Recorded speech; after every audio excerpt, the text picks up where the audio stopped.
needs to be said. Miles Morales is Spider-Man. I just need to put that out there. I'm so sick of people ignoring him. Okay, I said my piece. Okay. I haven't seen the new film. I'll rave up. Hi, I'm Manpig. I haven't seen the new film. I want to, but I'm also very broke, so I haven't been able to secure a ticket. Okay, fair.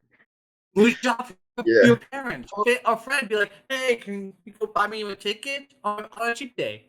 It's. I wish I could, but it's not that simple.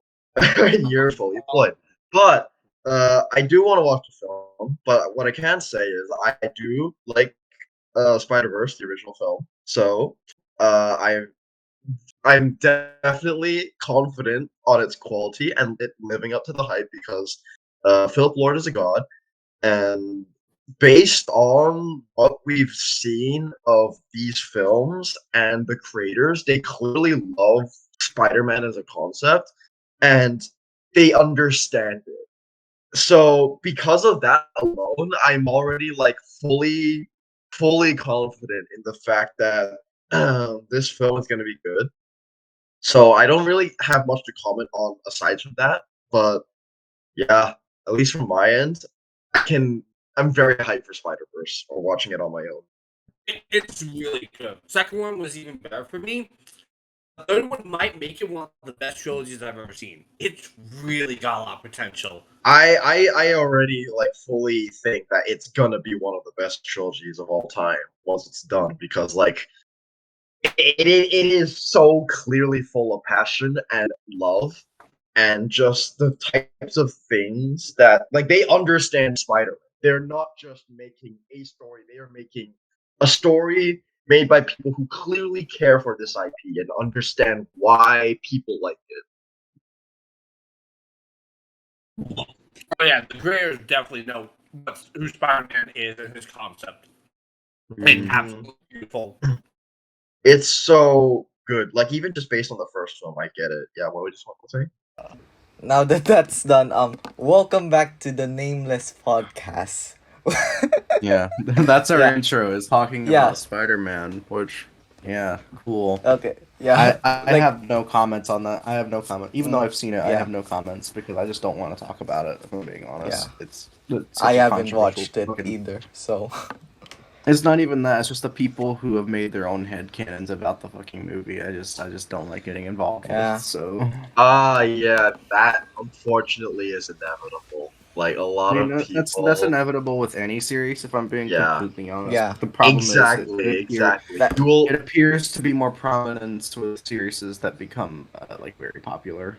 Yeah, that's you can always see gonna that happen. Like based on my experience, like I've been in the Type Moon fandom for very long, so I understand. But honestly, the way I take it is, there's always going to be an idiot out there. So just ignore them because you're not gonna get away from them. Yeah, you can honestly say the same thing with the current season's Oshinoko. You mean Getarobo? Yeah, I know. No, Oshinoko. like. No, Getarobo.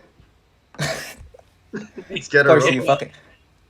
I never will interact with any fandom. I will interact with a few fans I think I can like, but most time fandoms of anything popular is just not worth it. All I end up with is just wanting to hit my head against the wall.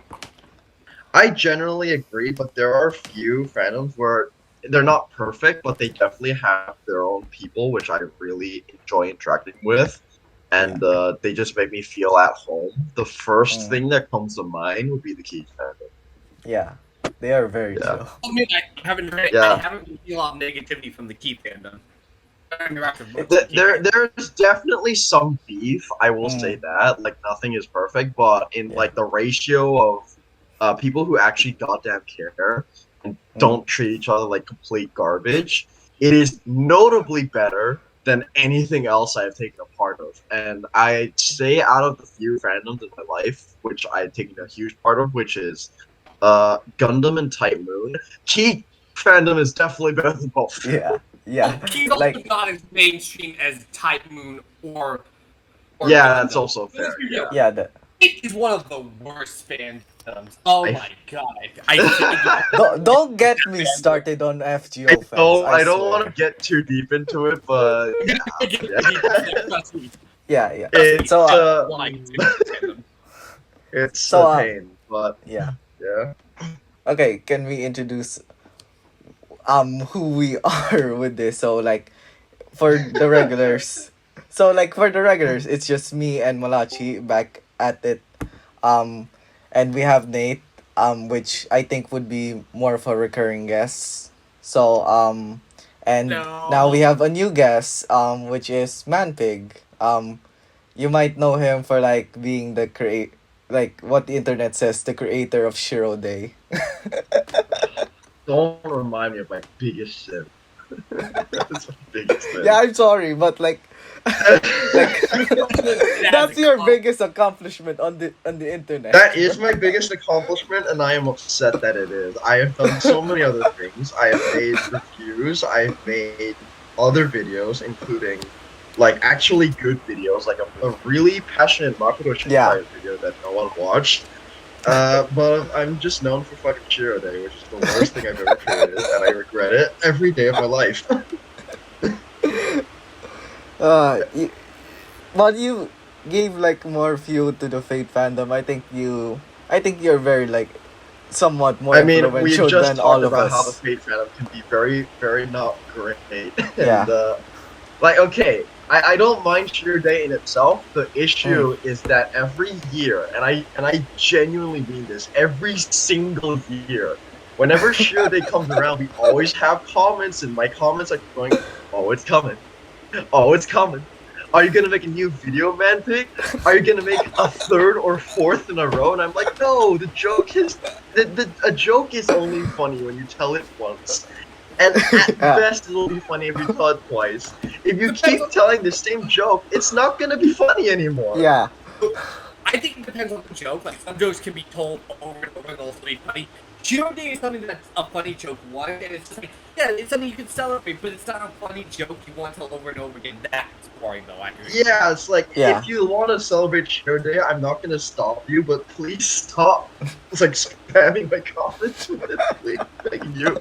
That's like my only request. If that goes away, I don't care.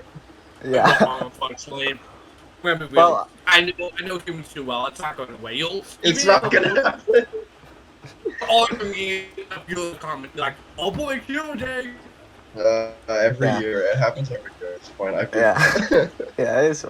So on the topic of what you like, Manpig, like mechas. Hi. Are you excited for Gridman Universe? Yes! Oh my god, Gridman is like one of the best modern mecha in the entire decade, which, to be fair, Yes. in the recent few years, mecha is actually being seen more of like a bit of a revival. Obviously, I don't know if everyone's caught up to it because not everyone is into mecha and keeps up with mecha, but we've actually gotten a lot of new shows. Like Gridman is by far the best example.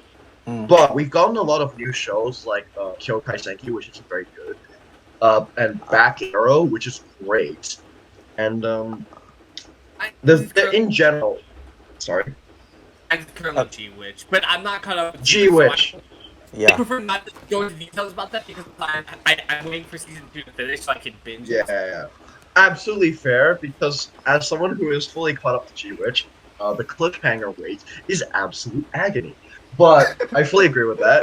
G-Witch is, in my opinion, the best Gundam show we have had in literally a decade. And I'm not even exaggerating. Oh my god. I am genuinely saying literally a decade. The last Okay. Gundam show I enjoyed this much was Gundam Build Fighters a decade ago. And that, you can argue, while it's a great show, it's not like a normal Gundam show because aimed at kids, which is the problem. It's just something different, right? So G-Witch is literally the best Gundam show we've had in a long, long, long time. Yeah, in like my I can. Yeah. There are some people who like Iron Blooded Orphans a lot. I am not one of them. If you like it, power to you. if you like it, power to you. Yeah. But I personally think it has a lot of problems. It seems kind of very sad. I don't know why. I just get this feeling that it's a very emotionally sad and kind of depressing series. But maybe I'm just I if okay, this is my opinion. It Mm. it's it is quote unquote sad. The issue with it is that the way it's sad is very superficial, and it doesn't actually like earn it. It just does things that just goes like, oh, things are depressing now. Please cry, but it doesn't earn it. It Mm. just it Yeah, things like happen and it doesn't feel like you're invested in this cast or this world, and it just things happen intentionally, and I don't know why they made it that way. I think it was because of, from what I've heard, some director influence. Like they didn't like the themes of the show, so they just made a lot of the things go to complete shit. mm. But as someone who has watched basically every Gundam show, and I'm not exaggerating. I have Oh watched my. every Gundam thing except for two things. Once I finish those two things, I am done. Like the entire Gundam franchise, with in terms of animated things, Oh, I'm done. So I've seen a lot. So okay. as someone who has seen all of this franchise, Iron Blood Orphans honestly probably ranks at the bottom. So that's just me though. I know a lot of people like it, but as I said, Mm. G Witch, on the other hand, definitely earns the emotions. Like for me, at least, there are some people who Yeah. would disagree, and that's fine. But for me, G Witch has given me the the fun pain that I've gotten in shows since the OG era, if not Mm. stronger. And I think that's really impressive. Yeah. Like Yeah. you can't really sustain like a amount of content to be like to be on par with like something like the original. So yeah. I mean, okay, I will say this with Gundam is that the original is great, but Mm. I do not agree with people who say the original is the best. Mm. Because the original is great, but Gundam is, as a franchise, has evolved so much that I feel like you can get so much enjoyment from a lot of other series. There are some people who like G Witch the most, and Mm. personally, I think that's okay. I think that's great, and I totally see why G Witch specifically might appeal to you more than older series. And I Mm. personally think that I've seen a bit of fans sort of like call them fake fans or tourists. I don't like that mentality. I think if Mm. you like a show, like it. Like Yeah. regardless of what you're watching Gundam. You're getting into the Yeah. franchise. And Yeah. that's great. I love new fans. Basically, you can think of it as like what the rewrite fandom is to the rest of the key catalog. If I'm being Kind of. No, I wouldn't even say that because like the rewrite fandom is the difference is the appeal of rewrite is so different to everything else yeah, it's that very jarring. a lot of rewrite fans don't always like keyworks, which isn't a Mm. problem. Again, Yeah, power to like I you. A don't lot of mind. key fans also don't like rewrite it in return. It's like they are different appeals. G Yeah. Witch is Gundam. There's no question about it. It is Gundam. Whether it's a good Gundam or not, that depends on you, like as a Mm. fan. But if you watch G Witch, it is definitely Gundam to its core. It Yeah. understands the franchise and it has the same appeal as any other series. It's just a bit more modern in its Mm. execution and its cast. But regardless, it is fully Gundam. Like, Yeah. if you like G Witch, you might like other Gundam series, and vice versa. So, at least that's what Okay. I feel. Okay. Circling back to like Gridman universe, like what are your expectations for it, Manpig? Like, or you for Uh, you to Nate, as well, since so you've here's watched the it. issue with Gridman Universe. I'm sure you can relate. Yeah. Uh, we haven't seen the film because it's not been released universally, Yeah. but the official spoilers are everywhere. So I'm pretty sure I know what to expect. Because they showed Like they showed like 2 characters. they And- showed 2 characters. They actually released toys of every new mecha that appears. So I Yeah. can't even be surprised at the new mecha anymore because I know what's coming.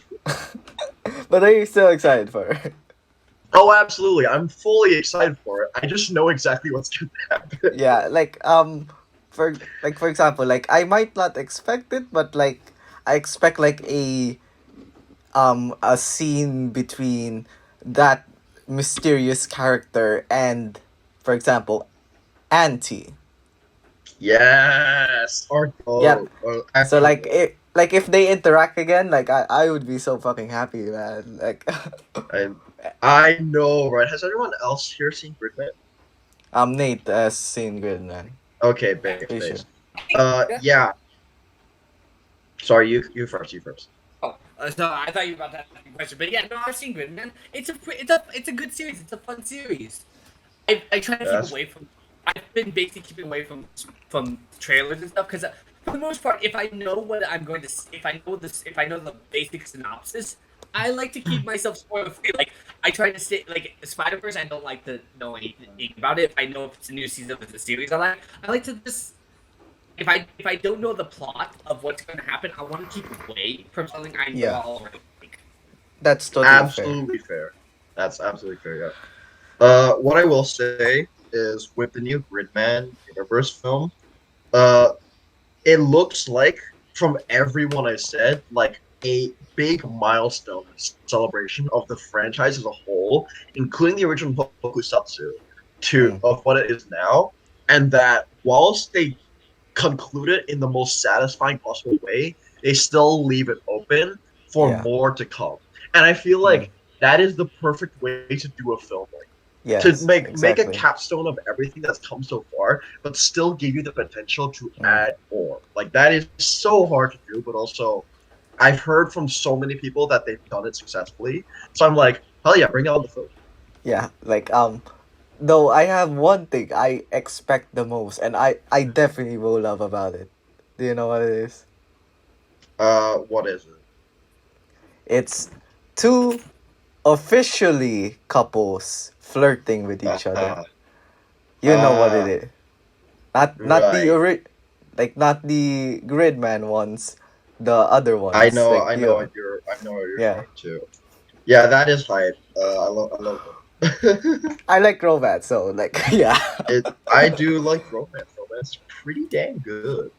Mm. Yeah, I can't comment much on Gridman Universe because, for one, I don't want to give spoilers because Yeah. I know everything, but the viewers might not. They might not be keeping up with the official announcements, and totally fair. But from what I'm seeing, they're okay. So Gridman is my favorite trigger point, and from what I'm seeing, they're basically just taking that and understanding to the point everything that people like about this property. And clearly they have made like the best part of it so far. So all I can say is bring it on. Translate it, sub it, put it on streaming. I don't care. Give it to me. Okay. Do not ignore Malachi. I will have to talk something about regarding like the 2 of us. So Malachi, can you Okay. Yeah. That I'm is sorry. not the sound bit that I wanted to use. I looked But up yeah. snore. But yeah, that is a snore. Believe That is it or not not, that is actually. I mean, yeah, it is a snore. The original video is a Yeah. snore. Okay. I hate Malachi. that that's the sound bit. I have been dead up asleep for the last like 20 minutes. I have no idea what you guys have talked about. So. Yeah, like yeah, it's probably unrelated to you, but like for our next like the episode after this will be I guess we'll be talking about like Spring Chronicles and Tenchi again. So that's something to look forward to. That shit releases soon, doesn't it? Yeah. So well I do want to like get to something that I really want to like to do with Manpig, and Manpig, you know what to do. Show whatever the key work that we talked about with Nate. Yeah. Wait. So with Spring Con, are you talking about like Kunada Chronicles, No, no, no. or is no? The Oh, okay. keyword. So that's a different thing. Okay, yeah. Nate. I know you want to get to Low Busters. I'm pretty sure. Yeah, that's on my list. You need to get to Manpig. Little Busters. I have a few visual novels ahead of it. It has to wait. Okay, I will wait, but you have to get to Little Busters. Now, if you don't know your boy Manpig, Little Busters is my favorite piece of fiction of all time. It is, Yeah. in my Very fair. opinion, a perfect story. There is Mm. nothing about it I would change, and it has my favorite cast in all fiction. And I feel like, as if the appeal of Little Busters is very simple. It has one of the best ground casts you will ever get Mm-hmm. in a visual novel. Yeah. Like this cast, there is so much color and life to every single Mm-hmm. person, and reading this thing just makes you feel alive. Yeah. And when you finish, you will go through an emotional roller coaster so powerful and moving that it will make you want to feel alive. And I think that is Yes. like the best achievement any piece of fiction can ever achieve. Because Yeah. like it's just such a powerful story with such amazing characters, and I Yeah. truly cannot I cannot oversell how well done these characters are, because Mm. I personally think Little Busters is like pretty underrated in the general anime community. In terms Yeah. of visual novels, it gets its rep, Mm. but it is almost always overshadowed by Angel Beats and Planet. And Yeah. as I love Angel Beats and Planet, I just think Little Mm. Busters deserves to be just as long as Yeah. those guys. Exactly. I'll, Like I'll always think Little Busters is better. You beat the clan were good though. I'll give it that. yeah. But I think both series are great, mm, but I definitely think Little Busters is my general preference. But I yeah. can't get into why too much. I can Mm, say that the themes of Little Busters resonate with me a lot more. yeah. Because they play baseball, isn't it? I actually don't know how to That play baseball. that's Every just time I regular see Jun Little Maeda Busters, stuff. I think there's like a baseball scene in Little Busters, and my first thought is always the Sandlot. So for some reason, I've connected Little Busters to Sandlot in my mind. Like that's just regular Jun Maeda stuff. And like on the topic It's of Jun it, Maeda. yeah. Like Jun Maeda like is on a roll, to be honest, throughout this entire career. Bro made like After Story, Refrain, even recently chapter 4.2 of HBR, which is probably like one of the best works he has written in my opinion. In recent That's high times. praise. Yeah, like that's really hard praise from me. But like the topics there that it resonates more with me. Like I already talked about it briefly in this last episode, our last call, but like with me and Malat, with me and Nate and Mala, but like yeah. I can't wait for chapter Yeah, 5. I've heard HBR is fantastic, but I haven't read it just because I want to wait for an official translation so I can support it officially in the way it's intended. That's just how I prefer my fiction. I feel like if you want to make a work accessible to a certain audience, you should put the work to make it accessible to a certain audience, right? Yeah, like that's what I'm waiting for, but like Right Flyer, maybe they'll do it in like 1.5 or second anniversary, but like definitely not now. Yeah. I don't expect it to be that soon. But I Yeah, have heard HBR is very good. And okay, so you said Jun Maeda has been on like a full streak. That will depend heavily on who you're asking, because I feel like Jun Maeda's career in general has been either very good or very mixed. Now, yeah, this actually does segue into something that I do want to talk about soon. But even in the original, his first few visual novels, his work can be spotty at times, depending on who you yeah, ask, and that's not a yeah, bad thing. Like every writer can't appeal to everyone. Mm. But there are some people who prefer his stories and some people who have other preferences. And Yeah. I would say his first truly spectacular work is Air. Yeah. I think that's when he started getting his own vision and understanding what his strengths are as a writer. And after Air, yes, I would agree. He has had a fantastic streak, but he's also mentioned in his own interviews and stuff that he's gotten burnout since writing Little Busters. And and it's been clear that while he does love his other properties, it's been a bit harder for him to sort of like branch out and try new things. Yeah, like And he's also continue. Nah, you can go on and finish your statement. Yeah. Okay. And he's gone on to show that writing for certain things that he's not very confident in, it has been very tough on his mental state. Yeah. And Like that's totally fair. But he's shown in like stories like Nekogari that he's very human in himself. He is not a god.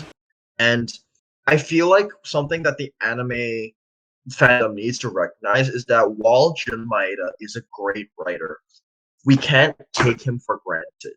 He is just a normal man, and sometimes he's gonna make some things that you might not like the recent Kami-sama controversy. Okay, I'm not even a fan of I'm not a huge fan of Kami-sama myself. I have some severe issues with it, but to say it's the worst anime ever made, and the things that were said about it, they were just undeserved. Like they were just undeserved. Like I feel like No, I didn't know what anime you guys were talking about. Like the worst Okay. anime. Kami-sama Day, essentially. It's a very recent PA worked anime written by Jun Maeda, and because people associate Jun Maeda with Planet stuff, they had their expectations very high. So like the full title of it is The Day I Became a God. Mm-hmm. Yeah. So it's worse than Multiple Lovers. I'm gonna be real. I don't know. I can't think of any anime that would be worse than that. I'm not sure what the hell you're talking about. But yeah, it's don't want to know. Trust me. But like though I do think like rather than originals, I would think most of the time the adaptation kinds of animes would be more like I guess lower than actual original anime, because like you're like expecting something to be adapted into another medium rather than like you're just watching an original, like you don't know what's gonna happen next, and when they fumble it's not really gonna hit as hard as like for example like an adaptation wise like animes, like for example VN or light novel adaptations and all that.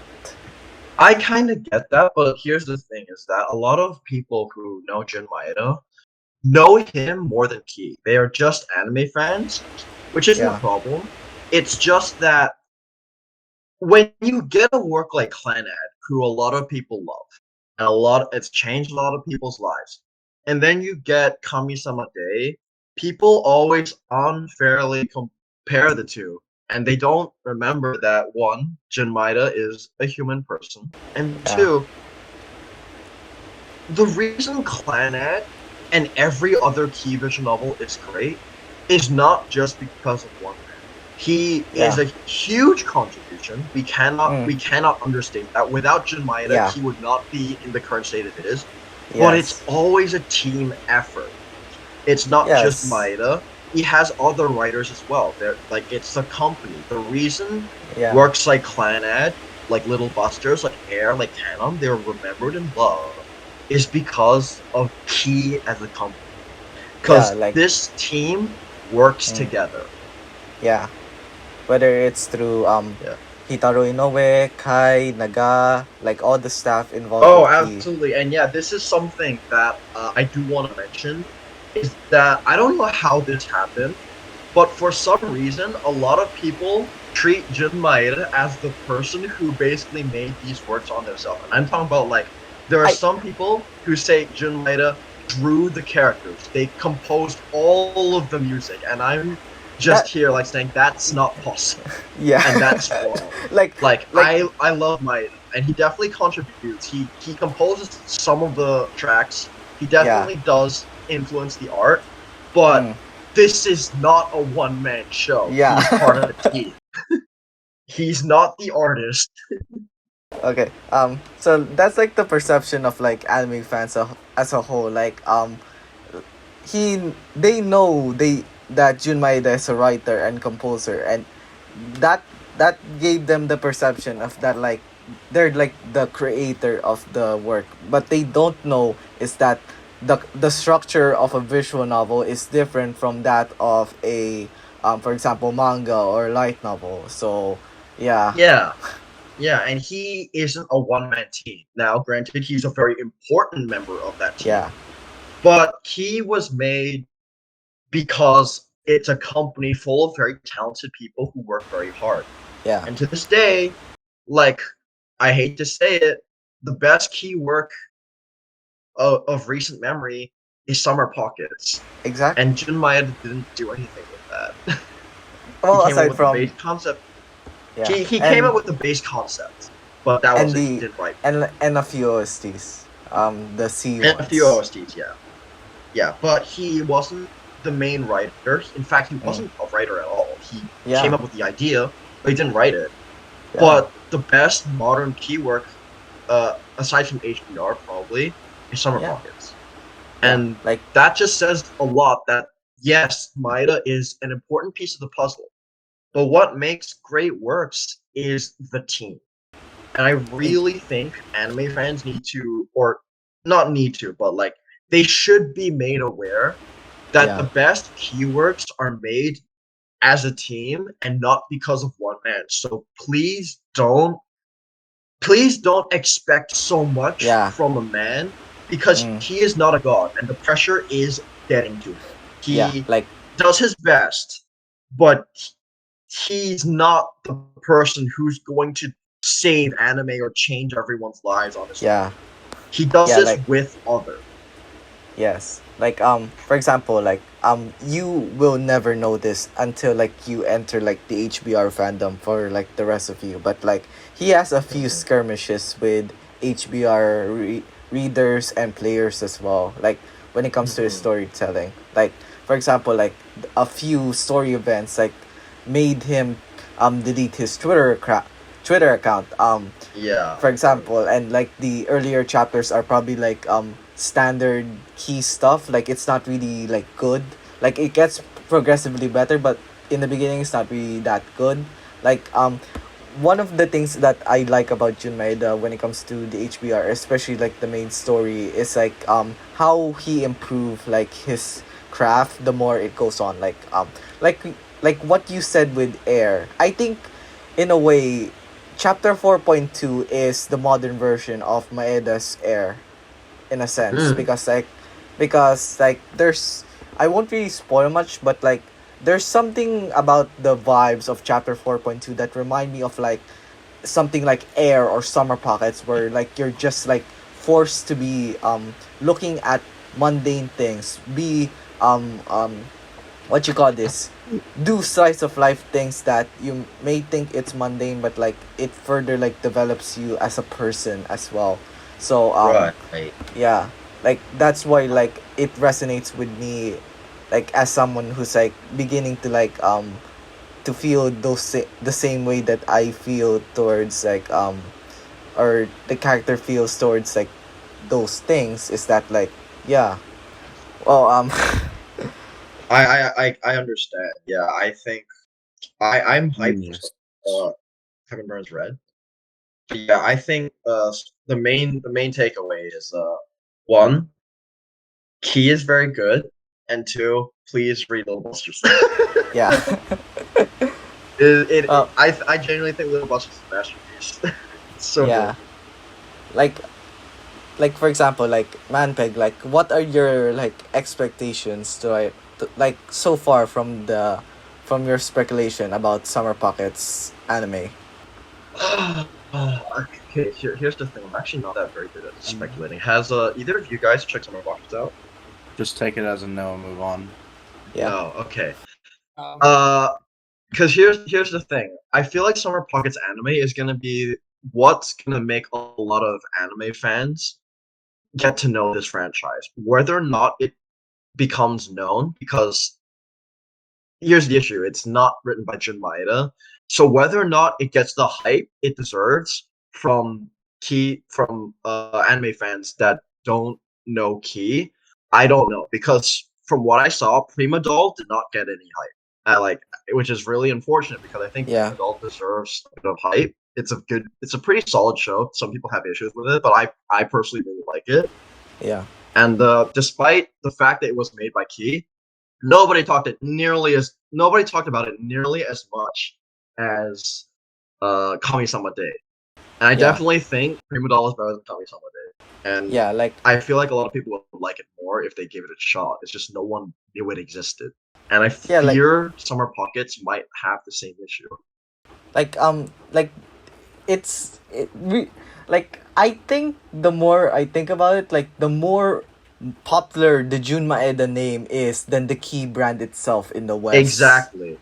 Exactly. Like, people recognize the name Jun Maeda more than Key. And I feel like as great as Jun Maeda is, that's not what you should be looking out for. Yeah. It's not one man, it's the whole company. Yeah. Because, like, So yes, Maeda can cook, but Mm. he is just a singular writer. Yeah. Don't think one singular writer is a god. That's a lot of pressure.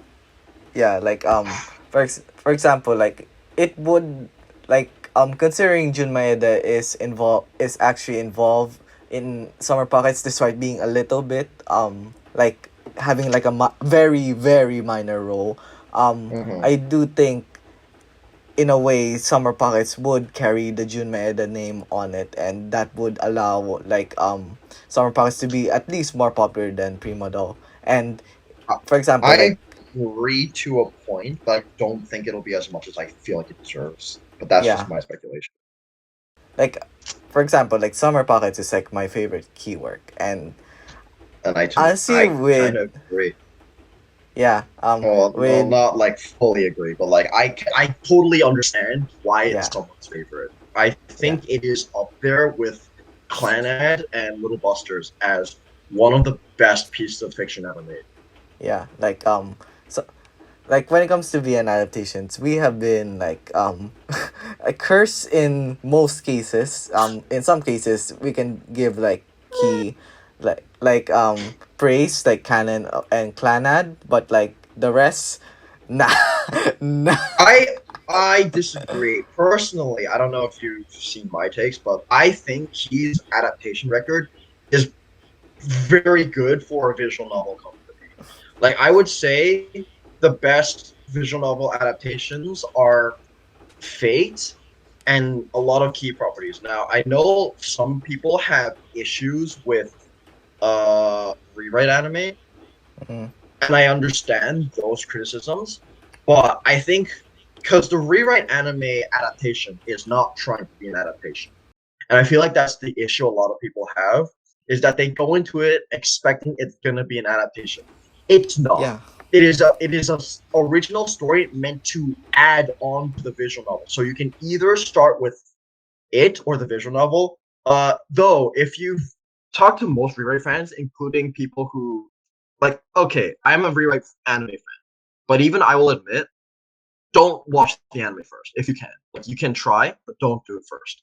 Read the visual novel first, then watch the anime, because the anime adds on a new story that happens before the true routes. That's not related to the visual novel routes in themselves, and that's basically a lot of what that people have with the issue that it's not an accurate adaptation, which is fair. yeah Like, it's fast paced. It does a lot of things, but it also does a lot of new things that I feel that is very important to rewrite as a story, and you should really give it a chance. Little Buster's adaptation. I personally think it is incredibly overhated. It is not perfect, but also you have to understand that adapting a visual novel to an anime format is never going to be as easy as a manga adaptation, right? Yeah, like especially since Slow Busters is like one of the longest like visual novels. It's one of the longest visual novels ever made, and also due to things I cannot mention, it is very hard to adapt well. And I Yeah. think while a lot of people dish like dog on it as a terrible adaptation, I personally don't agree. I think Little Buster's anime is fantastic and is a totally valid way of consuming it if you're not willing to sink like 80 hours into reading a visual Yeah. novel. Yeah. Personally, and this is just me, I would put it right below Clanad in terms of anime adaptations. So it's like third on my list generally. I would actually take the Little Busters anime over any Fate adaptation, which is more praise for the Little Busters anime than it is dogging the Fate adaptations because those are also pretty good, in my opinion at least. Okay, you can talk to Nate about that. Bro, Hi, Nate. Nate, Can I put my 2 cents in here? Yeah, go ahead, go ahead. yeah. So after I just finished watching the Fate Stay Night, I'm going to stand by this. They are good. They do what They're very good. I'm not gonna say they're perfect adaptation because you can't perfectly adapt the visual novel, but it does a good job adapting the characters, their themes, their development. Yes, a lot of things are cut off. Heavenfield cuts off an entire scene with Ilya, and a lot of her character is unfortunately lost in the Heavensfield anime. I will admit that. But for the most part, it does show his heroism in each of the arcs, his self-destructiveness, his guilt, his to be a hero. All that is very perfectly, competently told in the anime. Yes, the visual novel is better. I will not be that way. The visual novel is one of the 4 masterpieces I've ever watched. But the Fate anime is good. It does its job as it can be for what it's trying to do. It has good animation. It has good story. It tells the story. Heaven's Feel, I'll admit, has its biggest are the ones with the biggest issues. Even then, I still think it does the job adapting the visual novel. I am going to stand by this. The Thank Fate you, anime, Kat. yes, the visual novel is better, but the Fate Stay anime is amazing. What you doing, Kitty Cat? Though I do think like Fate Stay Night looks like the best one adaptation wise. Well, like I think that's like the problem of Heaven's Feel being like a Hi, trilogy, like a trilogy of movies. hi. Yeah, okay. So I'm just gonna say, Nate, I fully agree with that. A lot of the Type Moon fandom, they really don't like the Fate anime. I disagree. I okay. I will also say it is not a replacement for the visual novel. If Yeah. for some reason you could only consume Fate Stay Night one time in your life, if you can only do that, please read the visual novel. It is undeniably the complete version that you should consume. But I'm not using it as a replacement, but I do think it does a good job adapting the story. exactly, yeah, it's like if you don't want to read the visual novel and you don't have the time to or don't have the will to and you just want to enjoy a story, the anime does a pretty damn good job. Like, no, you Yeah. don't get the complete story, but when do you? It's a visual novel. You're not going to Yeah. adapt like an 80-hour story into like 20 minutes or a film. Like, that's just not Yeah. going to happen. That's impossible. And Impossible. yes, it is a shame, but you're comparing like two different mediums, and you have to Mm-hmm. understand that when you do that, you're gonna have to make sacrifices. And I think the Fate anime, they make the right sacrifices and do a solid job at adapting the story to new audiences that might not want to read the visual novel, and that's totally Yeah. fine. And I've Right. heard, yeah, a lot of people get into Fate because of the anime, and if people get into Fate because of the anime, that means it succeeded. Like, I don't see a problem with it because in the end, the people who make these stories are still getting their deserved praise and their deserved payment. They're getting the dosh. So I honestly would love Hollow anime. Ataraxia. I know it'd be kind of hard to adapt, but I think it could still work for the most part. I was about to say, Hollow Ataraxia is probably the hardest thing to adapt to an anime format in anything visual novel. Like, I think oh, do is it might be possible, but it is gonna be a hell of a challenge. I think it's confidently because most of it is slice of life. Like, yes, you can choose your route, but in the end, they can cut out some scenes. We don't need a lot of the Shinji scenes. I will stand by this. I don't care for him. He's not a good character, and all of the scenes in Hollow Ataraxia, for the most part, are kind of pointless. They can be cut in an anime, and you will lose nothing. You just I disagree. I think part of the charm of Hollowaxia is the slice of life, because here's the thing.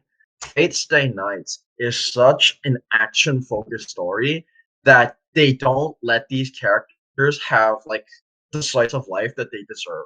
And Hollow Ataraxia is essentially that.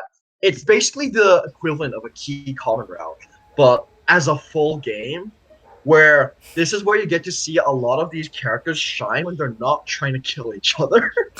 I don't think they should get rid of the slice of life things. I just don't think it needs every single slice of life scene. Like, people will be like, it's all important about it. I disagree. Like, yes, it's a fun thing, but for an anime, not every scene is needed.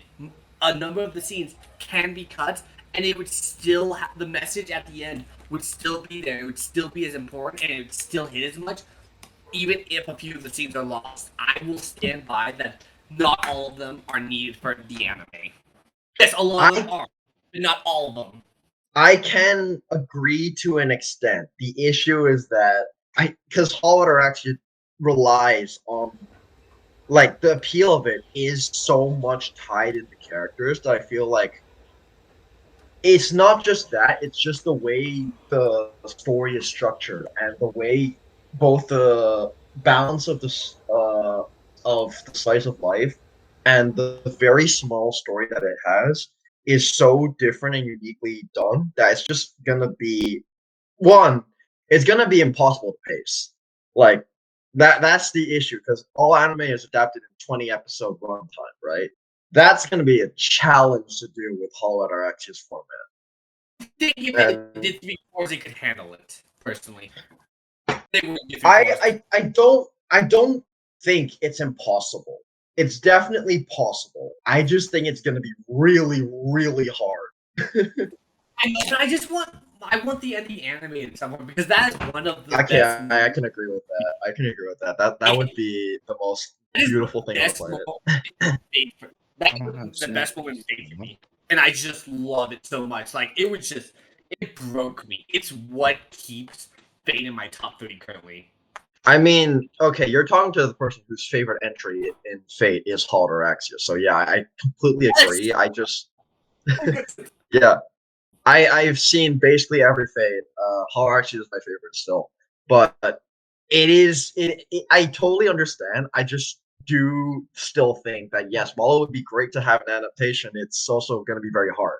If they do it well, then great. Yeah, I just think if you gave me a fan, like a really big Tight Moon fan, the task of animating Fate Ataraxia, I'd be like, I can't do it. I can't do it. Someone needs to be better than me.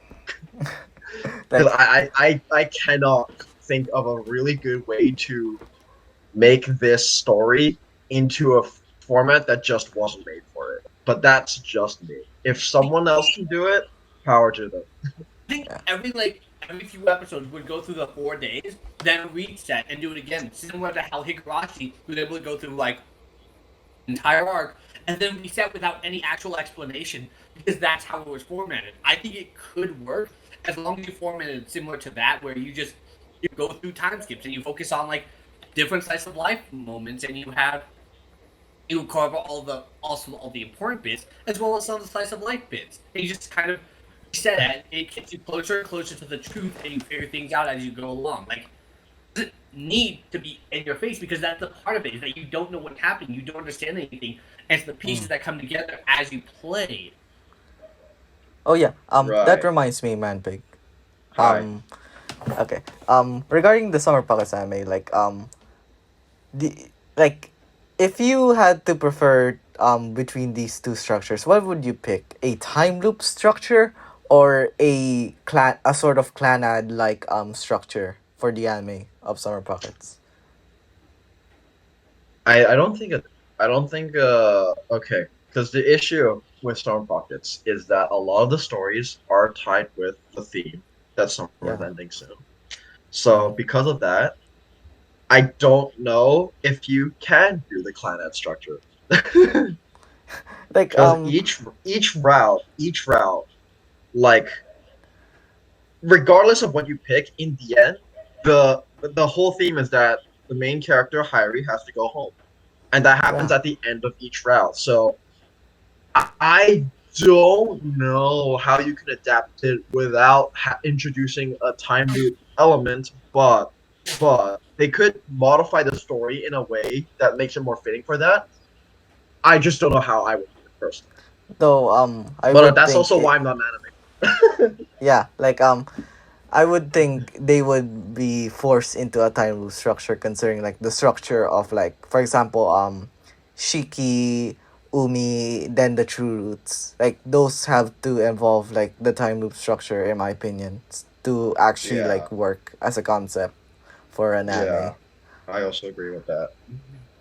So I I do don't think know. At this point, I don't know how I would do a Summer Pockets anime. I just put my faith in Key and hope that they will make it good. That's all I can and do at I this point. and I hope like someone like Kai would be heavily involved in the production From so what I they heard, know. they are. So so I do hope they would do the series well because like I want those scenes that I fucking love to death to be adapted like so fucking good. Like I want it I to be like agree. I agree. I want it to be the next Clanad in a sense as well. So yeah. I Well want it to be the next plan as well. I think if any keyword at this point has the ability to do that, it's Summer Pockets. yeah. Because I feel like it has a lot of the same appeals of classic key while having a bit of a new Mhm. twist to it. Yes. So with all of that, I also think that yeah, if we're gonna get a new key anime, please make it Summer Pockets and Yeah. a mainstream key anime. If there's one work that has a chance of becoming mainstream, it's Summer Pockets. If Yeah. people don't like, if it's bad and people don't like it, then I give up. Yeah. I I can fucking relate to that.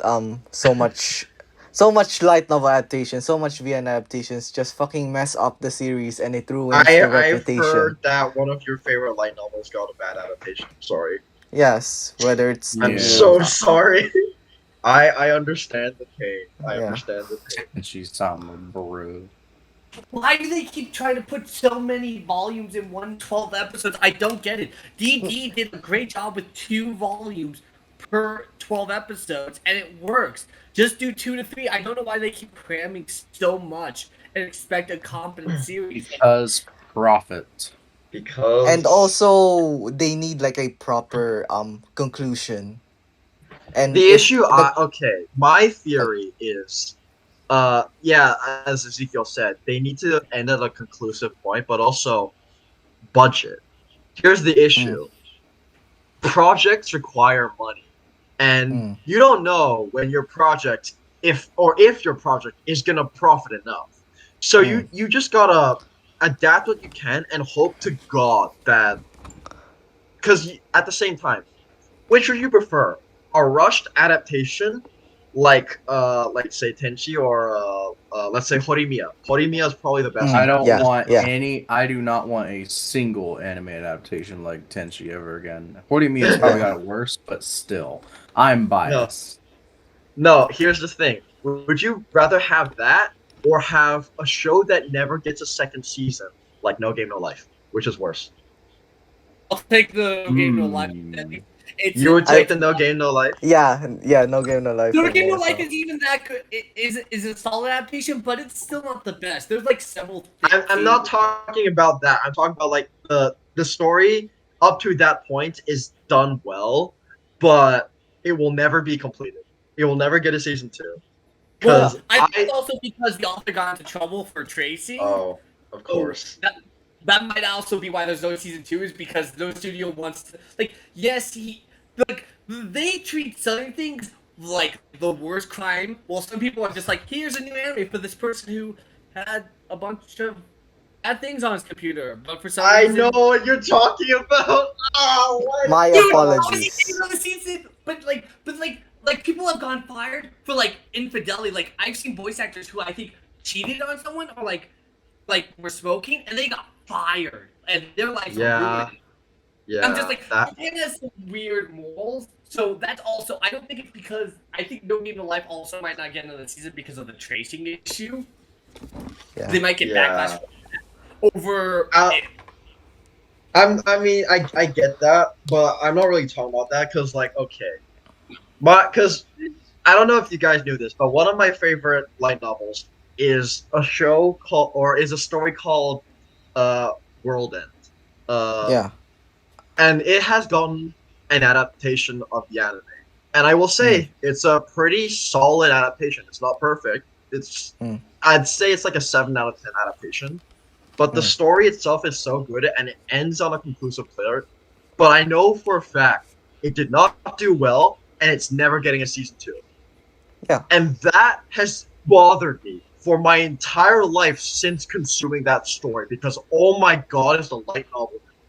And as great as the anime is, it is not everything. And there are so many parts later on in the story that deserve to be seen that we're just never gonna see. And I genuinely think that's like, it is. Would I take a slightly more rushed End. Do you adaptation? mean World End's Harem? Is that what you're talking about? No. World End. The full the full Suka name Suka. is fucking Suka. Yeah. The full name is is what will you do at the end of the world? Are you busy? Will you save us? Oh, Yeah, yes, I've seen that. Oh my god. Yeah. I could not. I cried at the ending of the anime. I could not. It's so good, but because the light novel keeps that good streak going, but we're never gonna see like a huge fraction of the amazing stories that this story has to offer because the adaptation just didn't do well. Though, They like, killed off my favorite characters in that series, so I'm kind of mad. It's gonna give you more favorite characters, I guarantee you that. As someone So, who like, has read the light novel, Man. okay, yeah, as so someone like, who has read the light novel, you can go. you cried for one or two characters in the series as it is. You're gonna get to love even more characters and then cry for them as well. I love World End. So good. So, like, for example, like, going back to your point of like another season not getting made, I'll bring up Index as an example for like us, Nate. God, yes. Like, Index is fucking garbage as an adaptation for the most part, especially season 3. Since I was about to say, I don't think it's that bad aside from season 3. Like, season 3 is actual pain.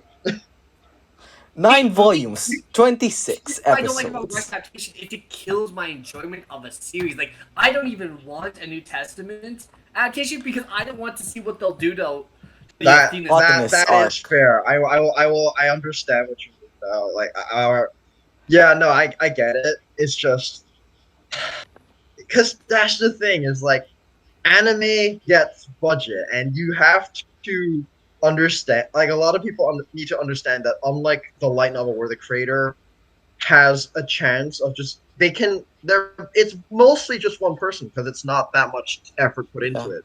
Making one single anime takes so much money and so much effort compared to making a single volume of a light novel.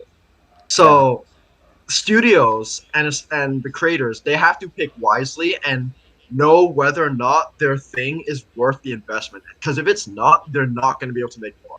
And that's like the biggest curse of like though to be honest with light novel adaptations, they tend to like get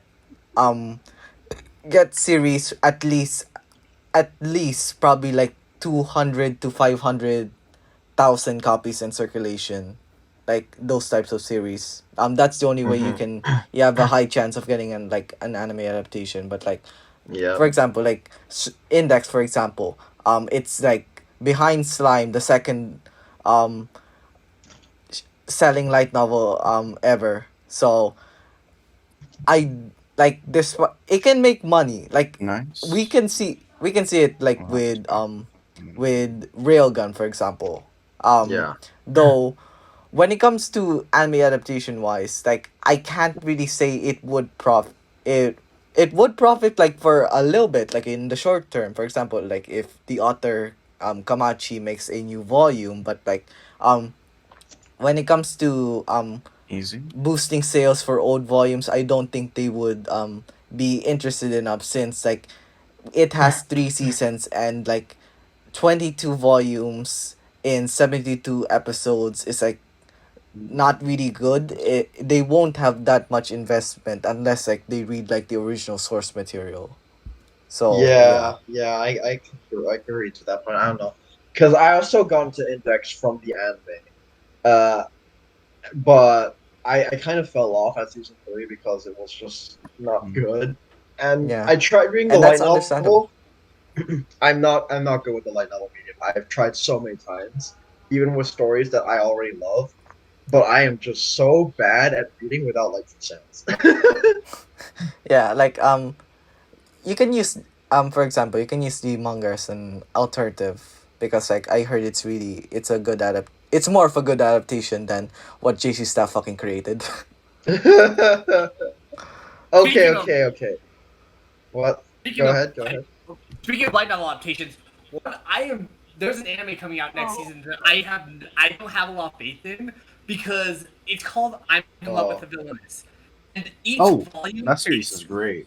The light novel is one of the best light novels and one of the best romances I've seen, but each volume is thick and packed that they could do 2 volumes for 12 episodes, and I still don't think it would be able to fully adapt everything because it is so packed. Like, see, volume 2 itself could be a single core season on itself because of how much is in it. And I'm just like going like, oh my god, this is gonna be a bad adaptation. I'm just so nervous because I don't have a lot of faith in it. I I get that. I want to I want And that's multiple- when I come in. I don't give a shit for anime adaptations at this point because of how fucked they've been. That's totally respectable. The only way for like Index to like work again is to like give like more hope for like other light novel adaptations. Like for example, like Danmachi, it has it has been adapted very well with its fourth season being fire. I should do fire. yeah, like Danmachi is so good like as an adaptation wise, and like you can see like the reception of it is really positive. Though there's another work called Reign of the Seven Spellblades, which is probably like you can say it's the light novel version. You can say that it's like basically the light novel version of Harry Potter. So, well, With, I do with think or it's without the homophobia. yeah, without that depends. I had to make the joke. I'm sorry. Yeah, yeah, like though I do think it's a better work than Harry Potter, but like volume 1 itself is like We get the level now? but like Sorry, volume 1 I'm talking to myself. yeah.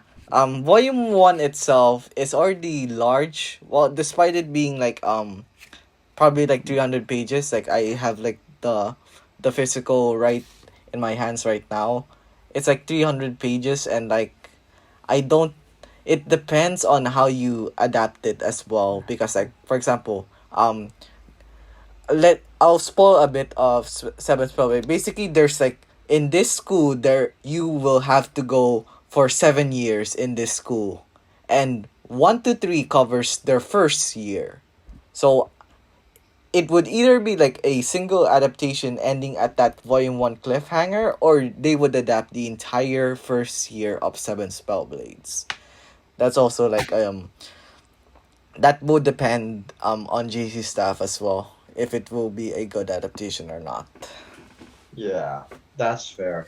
I personally think JC Staff. Okay, JC Staff gets a lot of hate nowadays because a lot of their recent anime are not very good. But I also think they are a bit overhated because if they put their mind to it, they can make a decent anime. They made Little Busters, which some people don't like, but I personally think it's as good as you're gonna get for Little Busters. Uh, I don't think that they're the worst studio on the planet. I have seen The a thing few is, JC Staff anime, which I am very satisfied with. Obviously, not consistent, but I wouldn't say that they are the worst. Like they adapted a lot of my favorite anime in early times. Like I don't know if anyone's seen any of these shows, but there's like a show called Da Da Da. I think it's also called UFO Baby.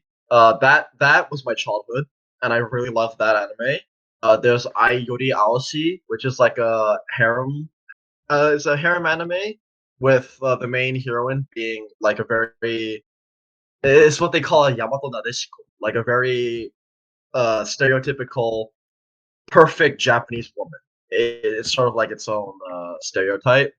That was done very well, aside from the fact that it never got a season 3. Oh, uh, that yeah, and they also made probably the best example of JC Staff popping off. They made Toradora. So yeah, They whilst they I think they made like some of the most popular light novels ever. exactly. So yeah, like I won't say JC Staff is perfect, but they are not the worst option. There are definitely studios that fall off much harder than them. So uh, Engi. yeah, like it's fuck. Have you guys seen the new trailer for Senpai Forgot Her Glasses? Yes. That Yes, was I an It did. looks amazing so trailer. good. The manga is amazing. I It The fucking looks manga is so amazing. I've good. heard. Slice the anime.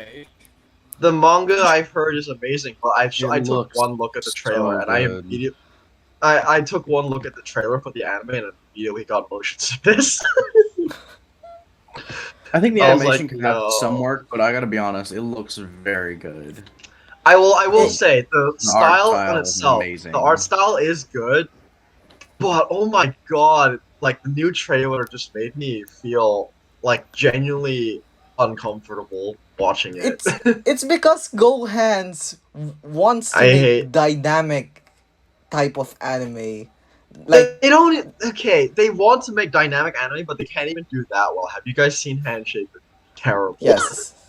Yes, I've seen a It's few so clips of it. bad. God.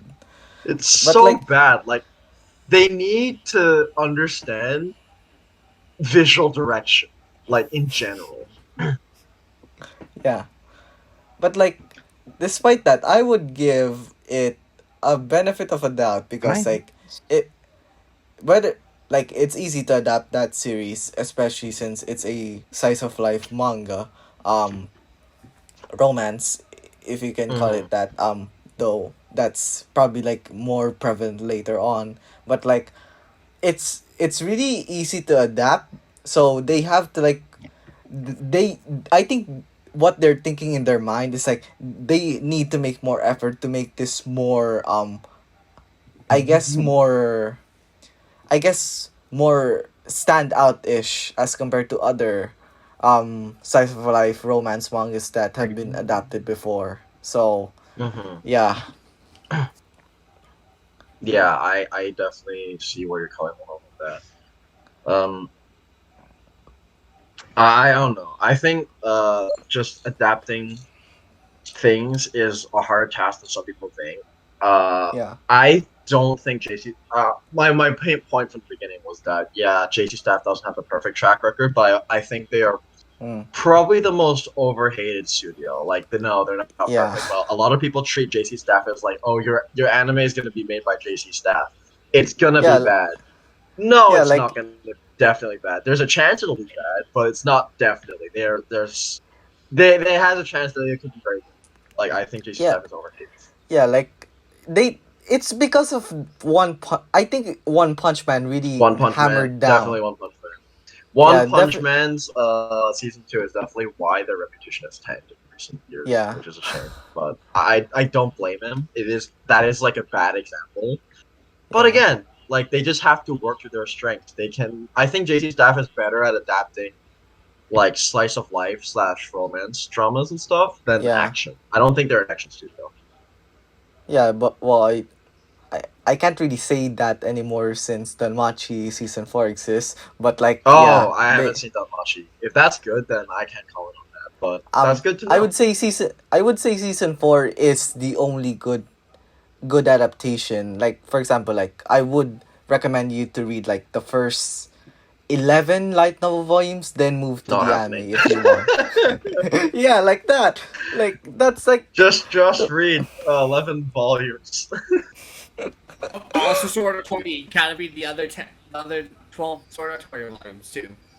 I'm not. Yeah, yeah. I'm not doing that. I'm sorry. I Yeah, like it's I really hard to like get into everything involving with Danmachi. So yeah. anime, you have no choice but to go with the anime for like the average fan or I the don't have average any like beginner. opinions on Danmachi except Hestia is very hot. SCA is a good character. People hate her too much because the anime doesn't do the best job with her. I have no stance on the character. I just think she's very hot. That's all I have to say. So design wise, I would think Ice or Ryu are better ones. I don't know who those are. Elf Girl and then Swords Girl.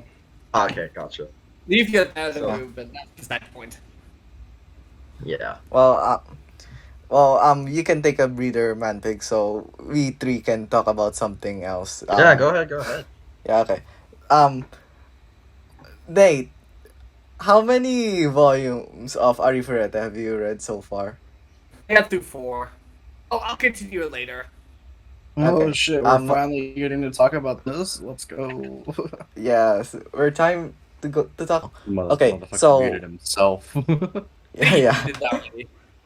yeah, like for example, Nate, what do you think of Arifureta so far?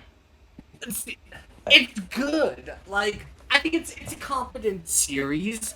Like, most of the other classmates are whatever. I do like the harem girls are all decently written enough that each of them feels standoutish. It just cracks me up that his main 3 monster girls have a similar personality to the Konosuba girls. That I just like that. It was just funny. I know they're not the same. I know they're very different, but Yeah, it's overall good. The world building's interesting. So it's Yeah, overall it's- a really good series so far. yeah, like Arifureta is like a short 13 light novel volume. Well, light novel standards nowadays, since despite it being short, it's really like well paced. Like, do you think so, Malachi? Like, just them going through, I guess, after every like journey so far, like volume 4 onwards will have them travel all over that I won't mention. But yeah, like they also receive some developments, the classmates as well. Even if I have frustrations with Koki, as you all know. Oh god. Mookie is like I think he's good for what he's done, but oof, he's annoying. Like Malachi, like add on to this because god, I don't want. I already said my piece. I think in terms of pacing, Arifureta is actually quite fast. I do like it that way though, because I feel like if they added any more like actual story, it would take away from the main point of the series, which was, in my opinion, aside from the actual plot itself, was to show the butting of heads between Hajime and his classmates, which is quite a focal point of the series past Volume 4. Yeah. I really do think that if they spent more time on like it would, if they spent any more time creating new stuff, it would feel like filler to me. Yeah. That's what I like about after stories, because like it's another thing altogether. Yeah. It doesn't have any main plot anymore. It's just anything you can think of. Mm-hmm. I like After Story as well. After Story is very Yeah. good. Yeah. Well, Nate, like, what are your what do you think? What are your, I guess, expectations for it in future volumes? So I'm expecting a giant battle with the gods. So that seems like interesting. I've always been interested what would happen to the girls if they transferred over to the human world. Like I feel like the story will end with him having his harem and going back to the normal world. I'm just kind of curious, like, will they lose their magic? Will the lowly vampire become a normal human who will eventually age? That's something I've thought about, but for the most part, I just feel like it's gonna travel and he's gonna have to fight a bunch of bad guys. Feels like it hasn't really usurped. Besides the whole reveal of the gods, nothing's really usurped expectations. It just feels like kind of normal. Like it's just Isekai doing Isekai stuff. Good way, not a negative way, but it's just fun. Yeah. Malachi, don't tell him anything because you already I ain't know. saying shit. No, don't tell me that. I Yeah. want to see if it was fun or not. But, you know, it seems like a fun. It feels fun.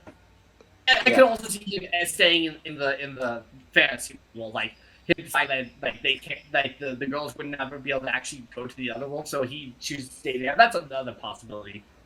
Mm. But it's over, just I'm interested. I think it's confident enough that I'm expecting some good things from it. Yeah, like I guess read more to find out. That's all I'm gonna say. I'm Okay. here's the climber manga, because then I'm gonna drop my new pin. I think yeah. it's changed up. I need to update it. But I want to finish the climber first, and then I'm going back to my light novels. I'm doing Yeah. Arifureta, then I'm doing So I'm a Spider, then I probably want to do Problem Children. Oh yeah. I want to know where you're getting volume 16 of Spider, because I haven't found that shit anywhere. I don't think it's out yet, if I'm being honest. Oh, I think it's out. I'm just going to either order. I'm going to see if there's Barnes and Noble. I haven't seen it anywhere. It's not on Jane. It's not on my PDF website that I get all my shit from. It's not there. I haven't seen it been on any official releases. So if it's released already, then I gotta, because me and Shannon been waiting on that shit for like a few months now. Well, I guess you have to wait more. That's just typical. Yeah. With light novel translations, I swear.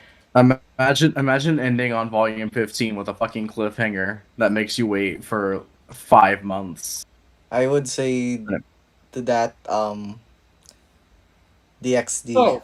Oh, it won't be released June 20th. Never mind. Oh, okay. Well, I guess it's coming soon, so you can enjoy those for a according little to bit. Amazon, it will be released June 20th. Does it Yeah. get pushed back? For this crap. That can. What the fuck it is? Well, Mala, Nate, and yeah, have you caught up with Cheat Skill anime?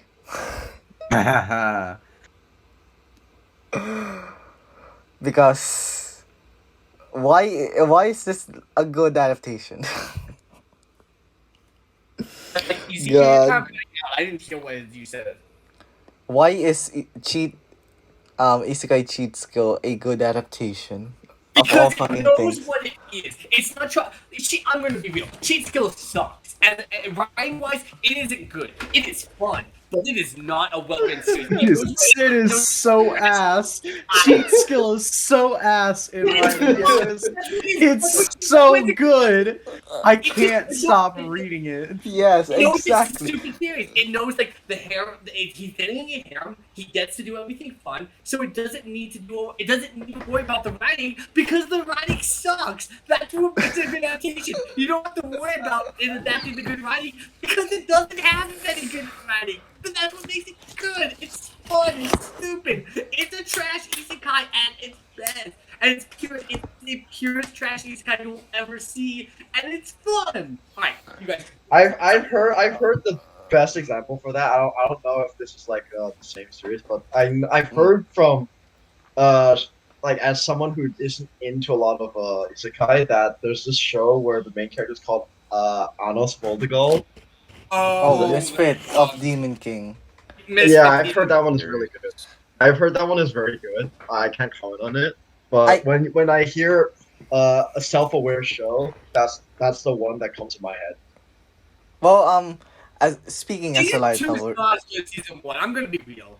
Oh. I'm not having it fun with Misfits in Season 2 as much as Season 1. I don't know why. Just kind of just doesn't hit the same. it's because of the voice actor itself. The Might be it. because The voice actor Yes. is different, which I mean, fair to them, they had to change it because of what happened with Yeah. the original Yeah. voice actor, but Like, I it was- still sucks. yeah, like the original voice actor has this charisma that the current voice actor doesn't have. And And it sucks. Recasting And- always sucks. That's gonna be a problem with Summer Pockets as well. oh yeah, that reminds me. Where the fuck is I this think they would, grandma? aside from Kamome, they would put the original back, right? Like, you think so? Yeah, Manpig? no, Yeah. it's Okay. definitely just gonna be Kamome. It's just Kamome's voice actress is such a big part to why Kamome is so likable that I think, while not impossible, it's gonna be really hard for them to recapture why Kamome is one of the best characters in Summer Pockets. They just bring in the voice actor from the visual novel. That's all they need to do. No, Yeah. that's the issue. She quit. Yeah, she, Damn. she retired. actually just quit. That's the issue, is that because she's no longer working in the industry, we can't use the visual novel voice actor. Yeah. So we need to find a new She voice really actor just that's said, "Fuck gonna y'all, I'm out," huh? Yeah, I mean, to be Yeah. fair, it's her job. It's her right to quit when she can't or isn't willing or doesn't want to work. Maybe she wants to move on to new things, which is totally fair. But it's gonna suck because the anime is gonna come out and she's not gonna be there for it. And she brought so much life to her character. And there's also going to be a problem with Dragon Maid if it gets a season 3, because I heard the same voice actress voices Iruru, like the Pink Dragon from the season 2. Okay. So that's also going to get recasted, and that's going to be another issue in itself. So Yeah. I don't know. That's just Iruru from Dragon Maid season 2. I don't remember much of a voice actor. Like, it was good, but it didn't seem like anything that was Yeah. amazing. But like when it comes to visual novels, like the voices really like gives personality to the characters itself. Like, for example, like Yeah. in the example of Kamome, she's like this what you call this? Cheerful. Yeah. And Always like positive. She's one Like she cheerful motherfucker. brings life to every single scene she's a part of. yeah. She is like the mood maker and your best friend, and Yeah. she's always just so peppy that I it's really hard to imagine her voice being changed, which is gonna happen. Yeah. I just hope to God they'll be able to capture it because the voice actress did such a good job. It's Yeah. gonna be hard to live up to. I guess if I have to think of a voice actor that can probably capture it, what comes to mind I think is either what you call this, the one who voices Aqua, Konosuba. I don't know. If I'm being honest. I haven't Or- seen the role. Or enough or of the role. Ayana, Yeah. or Ayana, Nino, if you don't know, voice actor of Nino from Quintuplets. Nice. I haven't seen enough of their roles, but I don't know. I just hope the new casting is good. But Yeah, back to the original topic. Changing voice actors is it's gonna happen, but it Yeah. can definitely affect the series because voice acting is such an important role, and especially in the Japanese voice acting industry, that thing is very competitive. Yeah, like, I'm surprised that like despite like if I have to give example, it would obviously be like Matsuoka-san, or what we call the harem king of Japanese voice acting, because Yeah. w- He Like- voices a lot. Yeah, he voices Kirito, doesn't he? I Yeah. know. Yeah, that's my goal. Like say what Yeah. you want about some of his roles, Damn. but his performances are so good. yeah, he has this range that few Line voice range. actors can replicate. That's why he gets so many roles. Though while most Yeah. of his roles are the harem ones, the standout ones are probably like, for example, Betelgeuse or other types of roles that isn't the main character. I think he can pull off both pretty well. I just think he's a Yeah. really good voice actor in general. Yeah, exactly. I think voice acting is such an important role when it comes to this stuff. And actually, there's also another good segue. If you don't mind me segueing back Yeah, to you can go. Manpig's interest for a bit, uh, the one remake, right? We Mhm. have been getting voice actor announcements. I think we talked about it Yeah. earlier. Yeah. I don't remember if it's during the recording or not, but Oh. been getting Yeah, a it's lot of during the recording. announcements. Yeah. So I am really curious to see how the new talent lives up to the old talent. Cause one I would not say has as Mm. established of a voice performance compared to a lot of like modern visual novels. Like especially like for instance, Summer Pocket's Kamome, the performance of that is so recognizable that I find it really hard to see how someone else can change it. But Mm. for one, I think that new talent has a lot of chance to make these characters even more impactful than they originally are. And that's not to say that the Yeah. original performance is necessarily bad. I just think they are kind of there's things that I could change about them, and also tones and incantations that Yeah. I feel like would fit the characters a bit differently.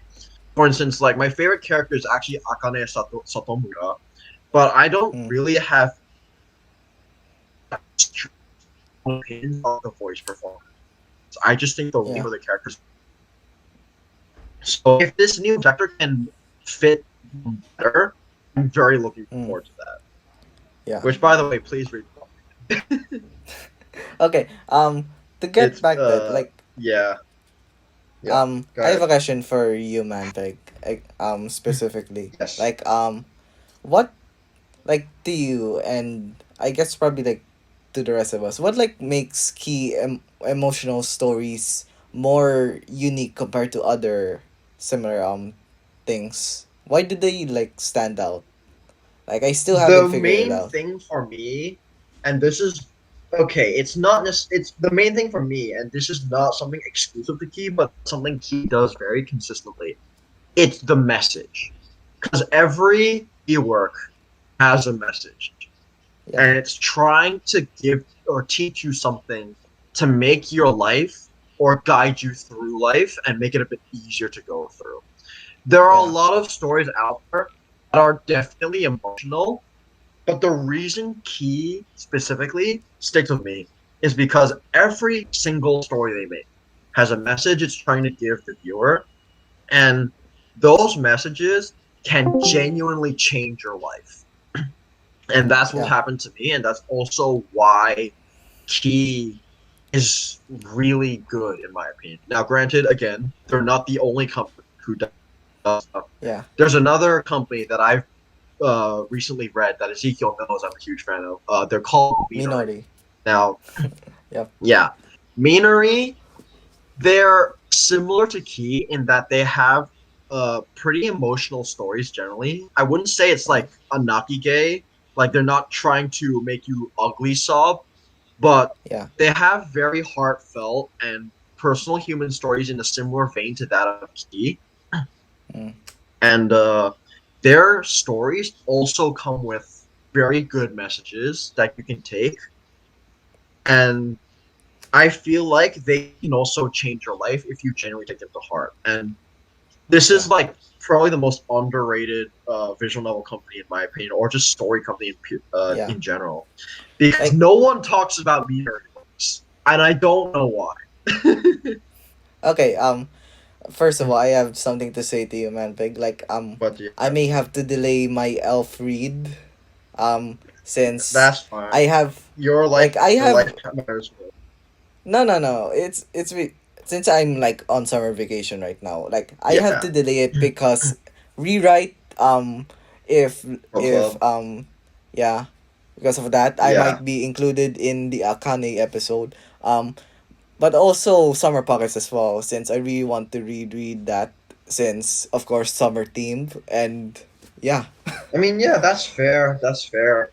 Honestly, if you can, I would say read F during the winter because it takes place during the winter. But the thing I want to say is that F is a very slow story.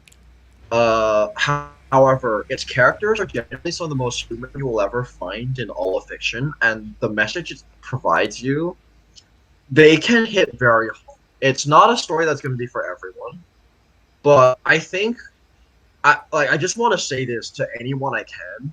Please give Minori as a company a shot if you're interested in visual novels. Their works are amazing, and I genuinely don't know why people don't talk about this company. Like they are legitimately so good. Like they're some of the best visual novels that I've read in terms of production, and they have very powerful stories to back that up. They have basically everything working in their favor, so I just don't know why no one talks about these stories anymore. I genuinely don't understand. It's like you put so much effort, you put so much quality into a story, and it just completely flies under the radar. It's the biggest mystery to me. Like, when it comes to visual novels, like, there's so many, I guess, like, it's combined with the decline. Can you even say it's a decline of visual novels? Or, like, since there's more and more coming out, and like, um Minori being like this very, like, I guess, very niche community that I barely see. Like, I think you're practically the only one in the West that I know has read their works. And It's actually like, okay. Here's the thing, though, is that F actually used to be very popular back in the 2000s. It's just ever since the 2010s, I think, for some reason, its popularity dipped. Like yeah. it used to be as popular as Clan F. Like I'm not even exaggerating. It used to be super Back popular, in but for my some reason, day. here's the thing. I wasn't an anime fan during that, but there were a lot of memes about and love for F during the era. It's just for some reason a lot of people completely forget it exists, and I don't know why. Yeah, like, it's it's it, it's only sticks with the old fans of anime adaptation, whereas through old visual novel readers or anime. But like, 2000 works is like most, I guess, mostly forgotten nowadays due to like the amount of content you receive. For example, like in the anime, you get like many shows every season, and you Mhm. easily forget about it. And like, the most affected by this are the 2000 works, where aside from your, like, for example, like, your beginning your journey as an anime fan, reading, I watching all these series that came out of the 2000s. After that, you really won't, like, unless you like search for it, you won't really like find or go back to old 2000 old shows from animes from the 2000s, because like they may be seen as like outdated.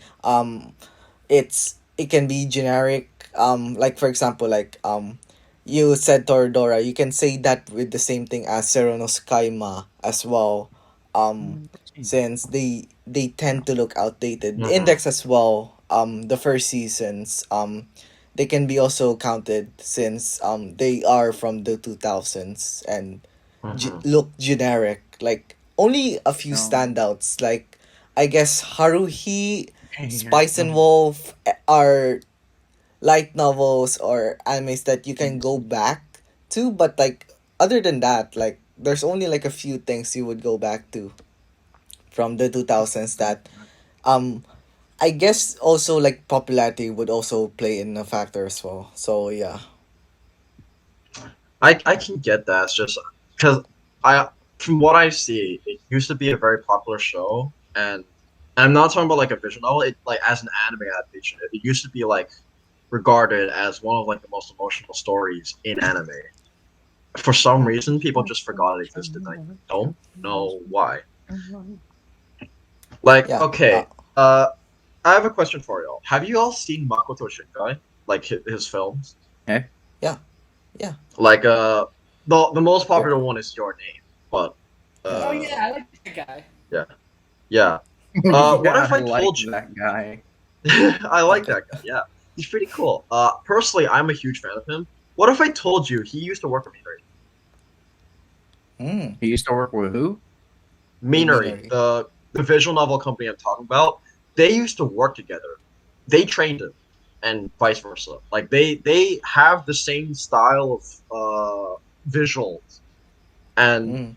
Makoto Shinkai did the openings of two of Minori's visual novels. Like they are tied together intrinsically to like, which is like saying something because everyone knows Your Name at this point. It's a Yeah. huge name, but no one knows the fact that he came from Minori. I Like don't know why. you Like it's can just say the this. name Minori. To be It's fair, you not a lot can of say people the care same about. that okay. You can say the same thing with the old key founders with tactics Yeah, because yeah, that's fair. I don't know. I think bec- Tactics is like way more older than Minori, and like because Minori, they're pretty big for the time. Like, and I don't think that they're that old. I think they're a very underappreciated company. And I don't know. I just think that I want to spread I their just hit name a bit post. That's all more. it is. I feel like they deserve more love than they get because like there's so many people nowadays that don't even know this company exists when they make some of the best stuff, and I feel like people are missing out by not yeah, giving them a chance.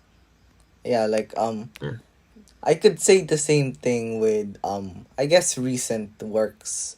Like there's so much things that are underrated that people find out that they become popular, but what's the more um sad it's that like the true underrated works are left buried for you to find, and Yeah. unless you find it you practically haven't heard about it ever. You can say the same Yeah. thing with for example like what what what me and Malachi like Spirit Chronicles. It's a series that has been buried, but like it still maintains this what you call this like this good quality work that should be something that would be popular, but it's and I think people would like, but it's buried upon this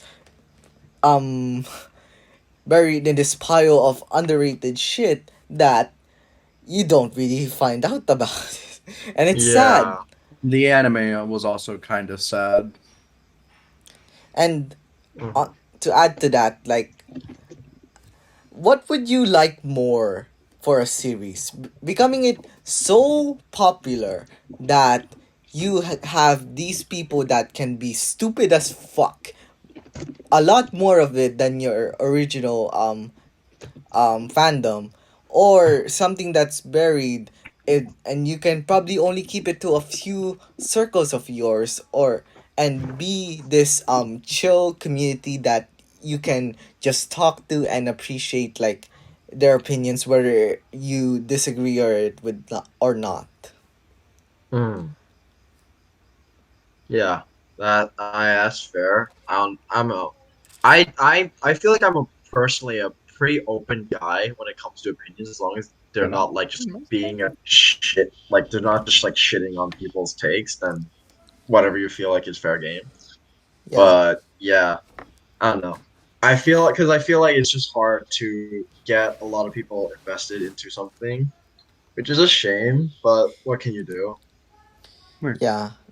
I it's I think it's because like we are all back to normal now. Like the pandemic really gave us a lot of time to like experience more series. Like Yeah, the yeah, like the reason why I became like a visual novel fan or a light novel reader is because of the pandemic. I read so many visual novels and light novels over the yeah. years that I became infatuated with it. Maybe if I had more people on it, I would have more people on series I actually like. But like, yeah, that period has That's already fair. ended. That's totally fair. Pandemic was also the time I got to read the most of my life, and that was fun. I read Summer Yeah. Pockets in 4 days. That was awesome. I miss those good old times. I remember you may be surprised by this also for Nate. I read Mob Love the trilogy in 5 days.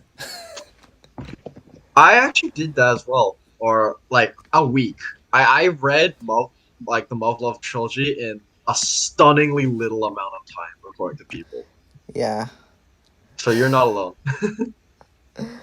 It, it's one of the most like I, I love like going back to those old live tweets, man. It's genuinely like that was Yes, a good time. good memories.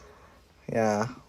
Mhm. Well, do you have any more topics that we can talk about since I think we are almost exhausted by Uh, Bro, I honestly, the haven't main talked about shit. I've just been here. You know what I've been doing for the past hour and a half? what have you just been I vibing? just want you to check my profile real quick. I think it's shared if you look at what I'm playing. Let me I check. don't. No, I don't see It's anything. not. No. Let me alt tab real quick.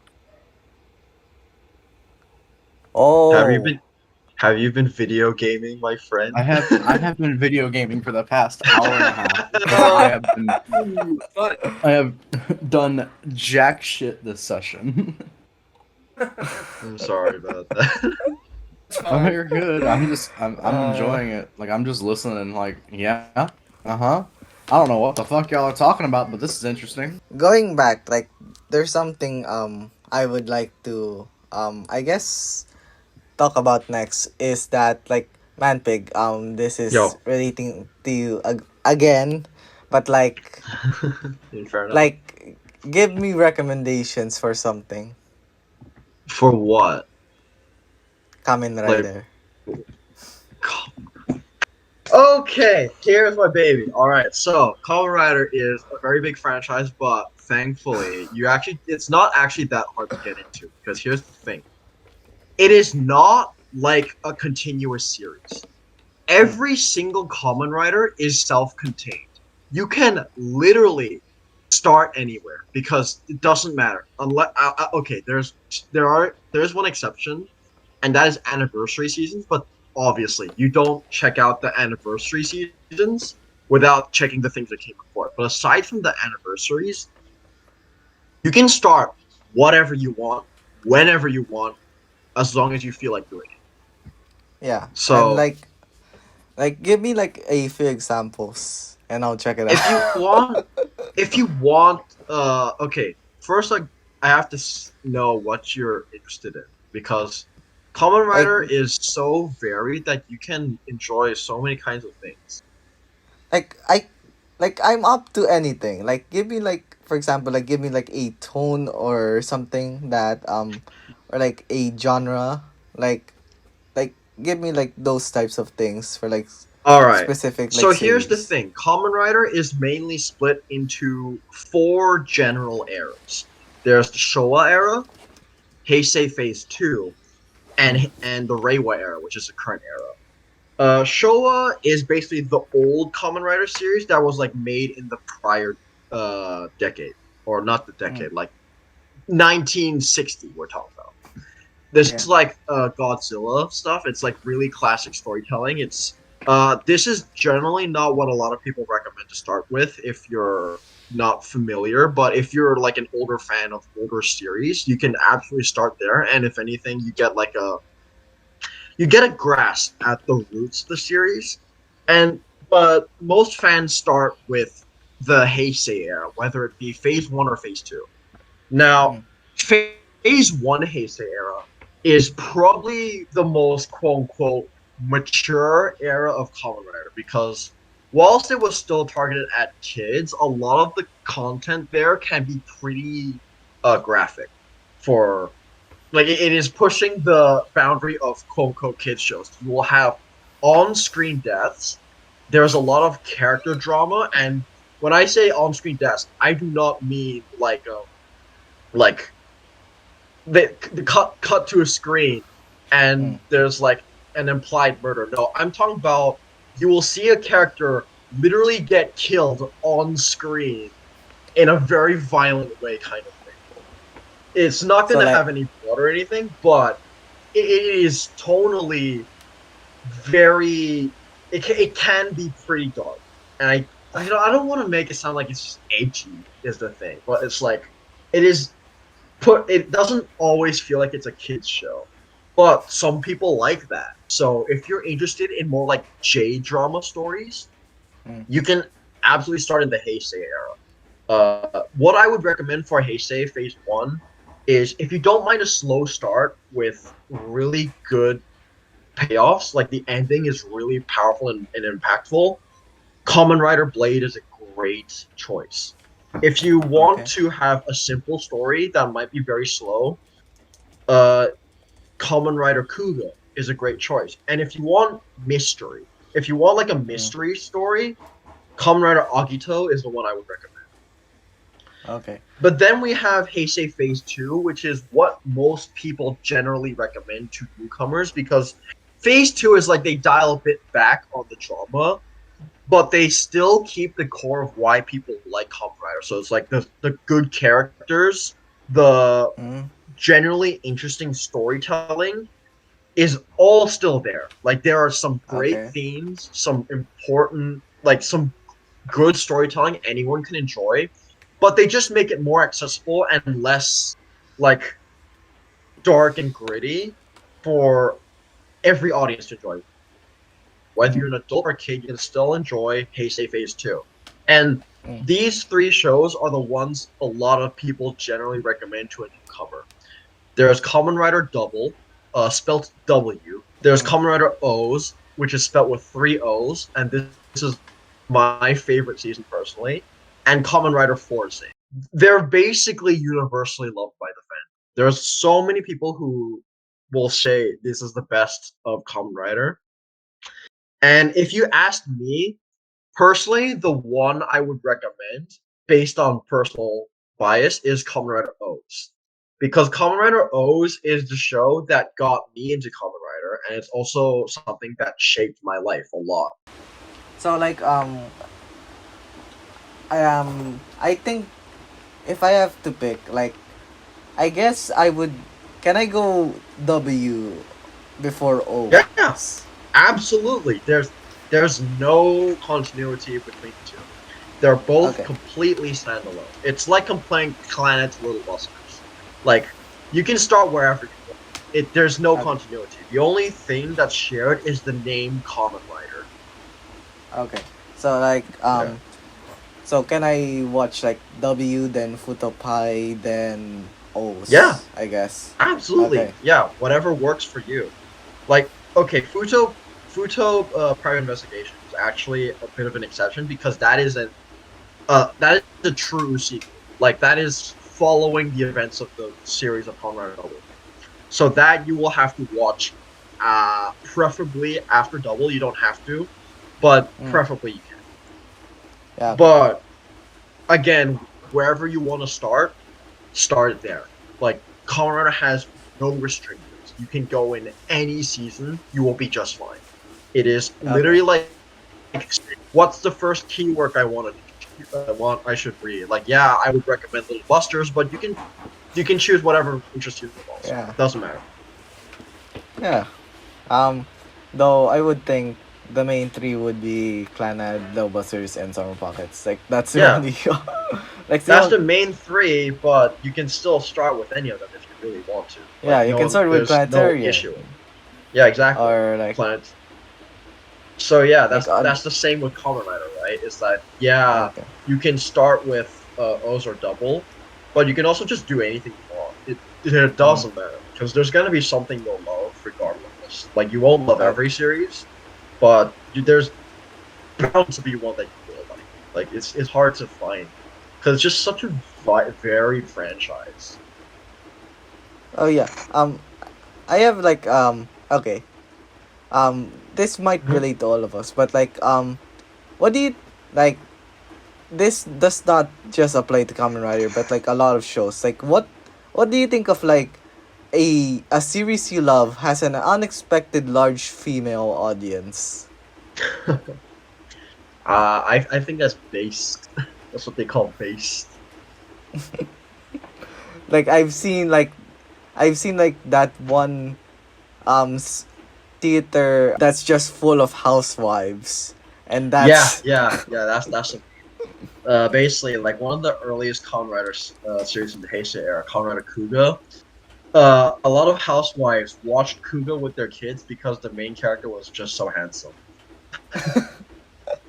Because they want to keep the housewife audience. So that's the thing. Are they fun like fact, a large? Okay. you can go. they're notable. Like they are actually like an important part of the fandom. On that, do you know what like anime manga series actually has a pretty big female audience that you would not expect it would? What is it? Berserk. What? Berserk is very popular with the girls in Japan. I know, Wow. right? Like you wouldn't expect it, but it is very popular with the girls. Yeah. It's pretty I- shocking, but you kind of have to see it to believe it. But there are a lot of female fans who like Berserk. Like Berserk has a big female audience. Wow. Yeah. That's the first time I heard that. Holy. I would have expected the men. Men. Yeah, no, Because there are definitely a lot of male readers, especially in the international audience. But in Japan, Berserk is very popular with females. Like you would be surprised. You know what's it's also pretty based, popular with females? What is popular? A series that shall not be named. I am terrified. But fair enough. It's a certain series that deals with a certain culture that I hate to discuss. Oh boy. what is it? Ezekiel, I am do you not mind aware. filling in the blanks? Because we talked about it last time. Oh, okay. Now I remember. Please enlighten me. So you know how should I? You know the Yes. author of World's Finest Assassin? No, Um. I am not aware. No. Okay. I'll just say it with one word: redo. I'll redo healer. Is it that? Yeah. Am I right? Yeah. Yeah. Like the Voldemort of anime for me. That's fair.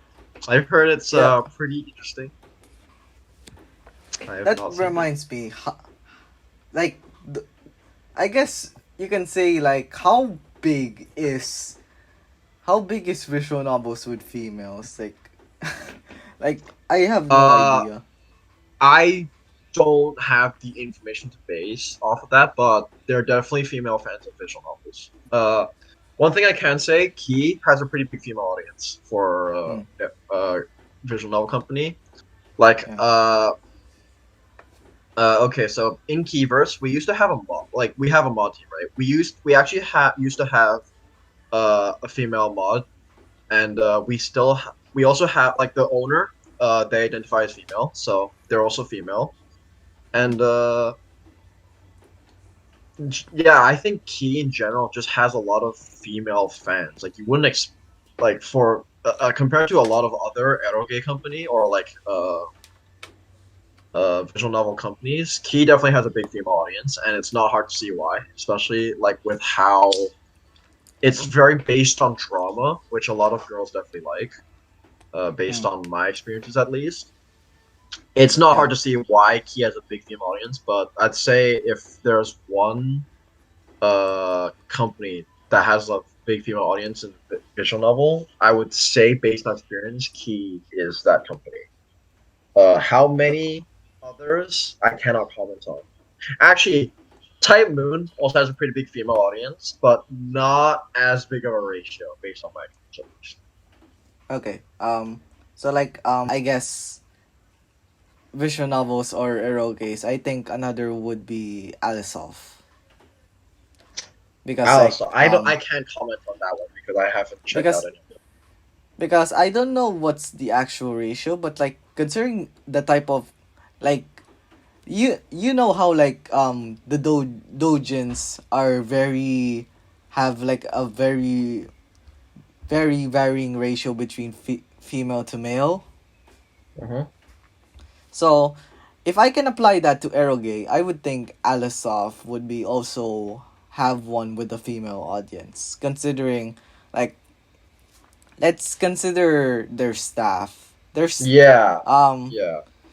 their staff might be you can say is male, but there are a female staff in their company. So for example, I will have to give out the flagship of this company, which is you know who it is. I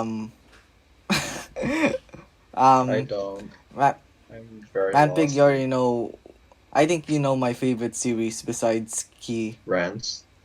Yeah. Rance. Yeah. About I've heard besides Rance what? is I've heard Rance is very good. I just have not checked it out because life is pain. And it's also like 500 hours.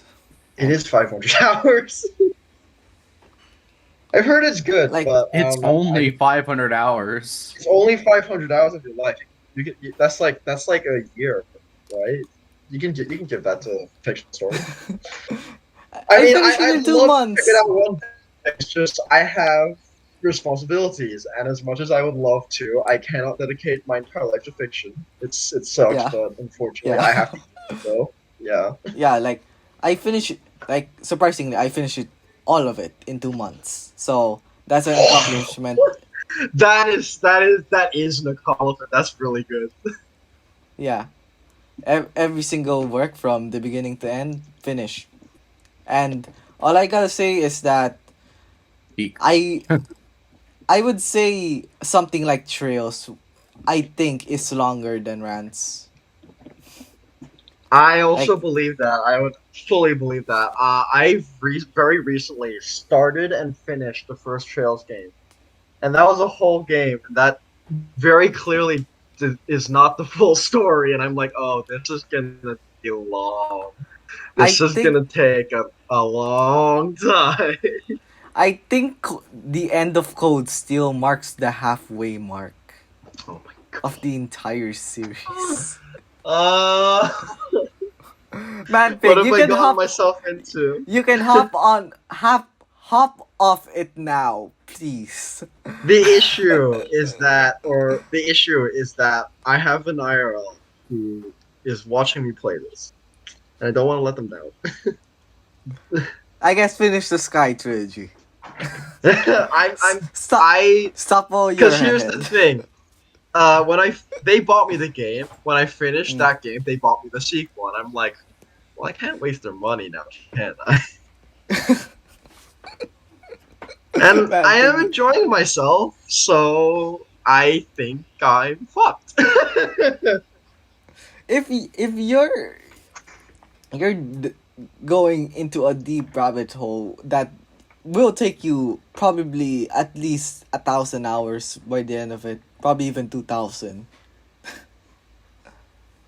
because like halfway mark and all. I am aware, but I'm being held hostage IRL.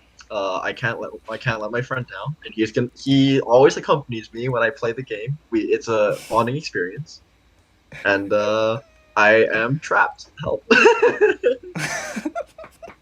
I don't have a choice in this decision. I Wait, you like trails as well?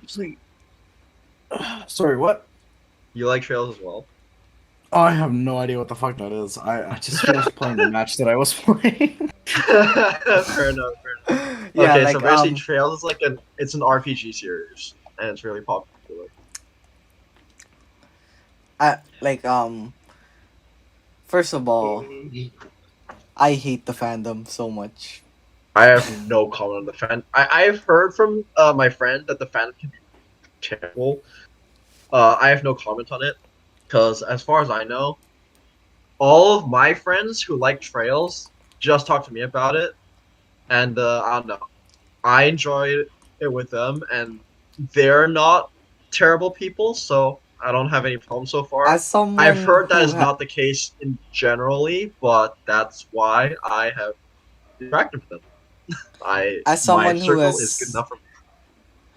as someone who has not read Trails and has mutuals who have read Trails, and in turn I fucking see Trails related tweets. Holy fuck, I have like some of the worst interactions with them. I'm sorry to hear that. Like Hopefully, I will not become that person, Molly. I think by Code Steel you would see the fandom for what it is.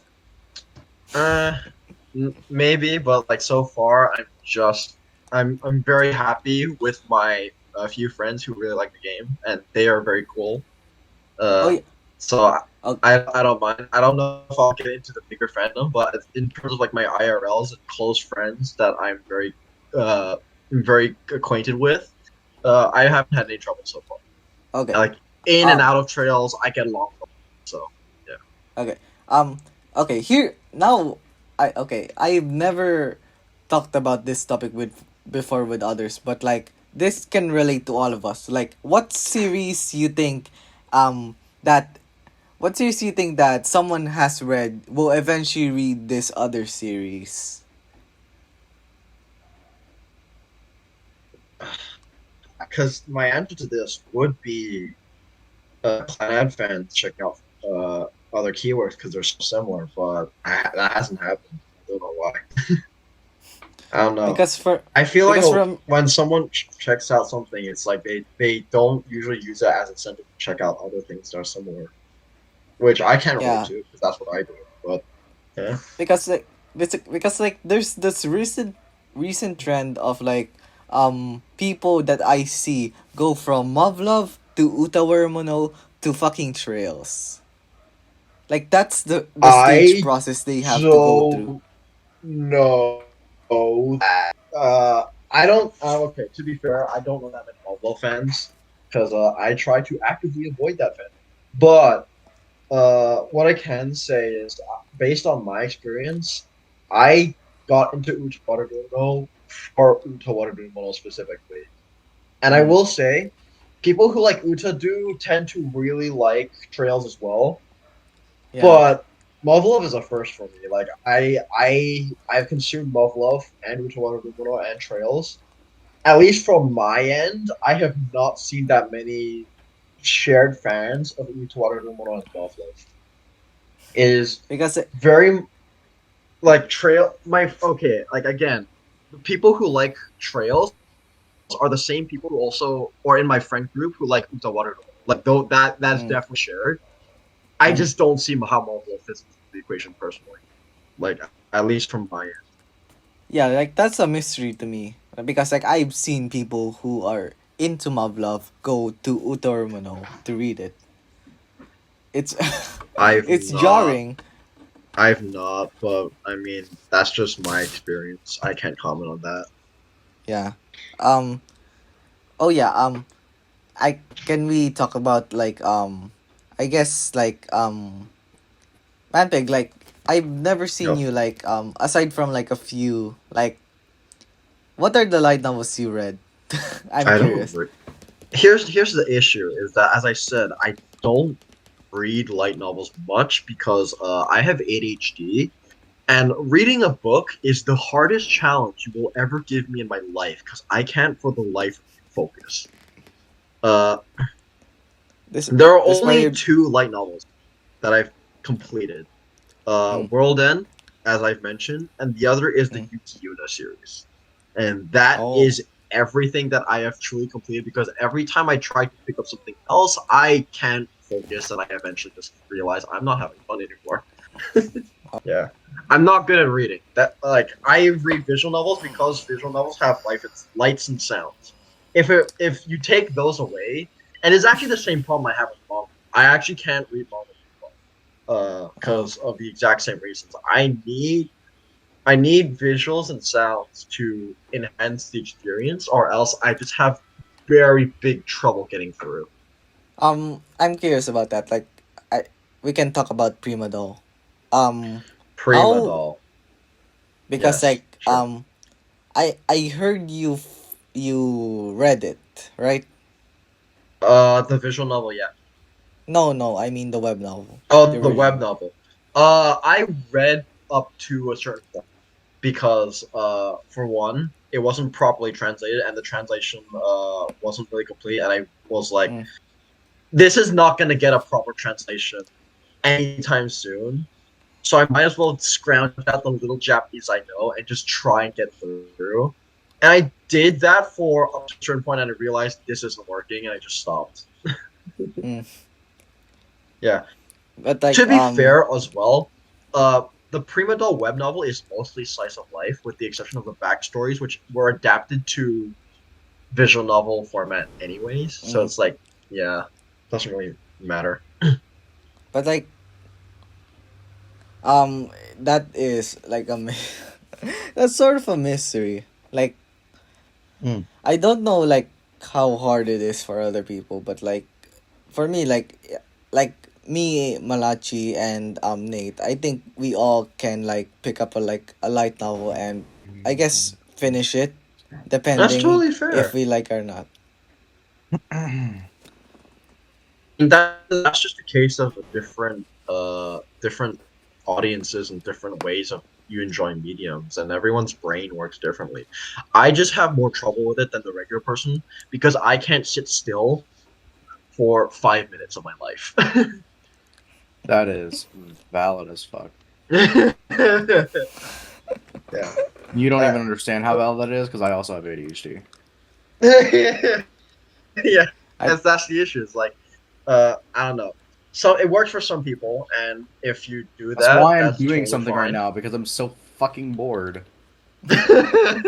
Sorry about that. yeah. Yeah, that's just the issue is that I can't. I'm not very good with just text on its own because without the sounds and without voice acting and music and moving things, I can't get into it. I don't know. It's Mm, hard. There's no other way to describe it.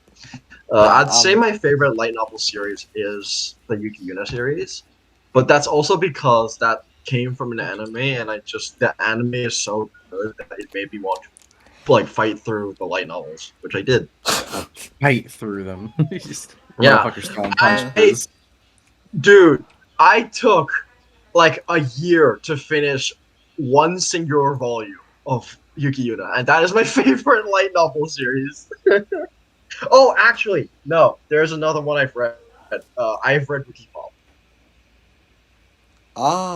okay. As those are the 3 light novel series that I actually no. Yeah, Boogie Pop, and there's another one called Kino's Journey. Kino's Journey, though, I haven't read in a conventional way. So, you know how Kino's Journey is very chapter specific, like every chapter is self contained? I Mm, read random chapters of Kino's Journey just anytime I feel like it. Like, I just pick a random one and I just go with it. Because the medium allows you to do that. Like, it is every story is contained. That is part of the appeal of Kino's Journey, is that you can pick up any chapter and you don't need the context of previous chapters because they're mostly unrelated. Oh. It is very weird.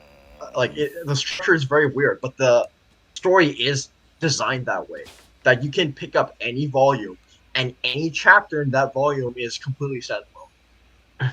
And you can also do that with the anime as well. Like every episode adapts one chapter, and they are completely separate from each other. There's no chapter in this journey that I feel like requires another to enjoy it. There are definitely some overarching stories, but they're very minor. Hmm. But But that's like the only example. Yeah. but like okay, I need all of you to focus on this. But like overall, like what do you like more? Like give it between like grand stories or like more mundane stories. Uh, The for me, I question need both. confuses me. For me, Like I grand feel like stories like massive. You I can think of for again, I kind of need both. For me, what is my preference is a mundane story developing into a grand story. Mm. You need to have like the foundation set up to make something truly amazing in the long run for me. Like Yeah. every like for instance, the biggest example, every key visual novel has a common route, and that common Mm. route is almost always slice of life, and Mm. that slice of life is necessary for the character routes to be as impactful as they are. And that is generally how I enjoy my story. Period. Like the first half is just a build up, and it might not be that serious, and the second half is where everything goes to complete shit.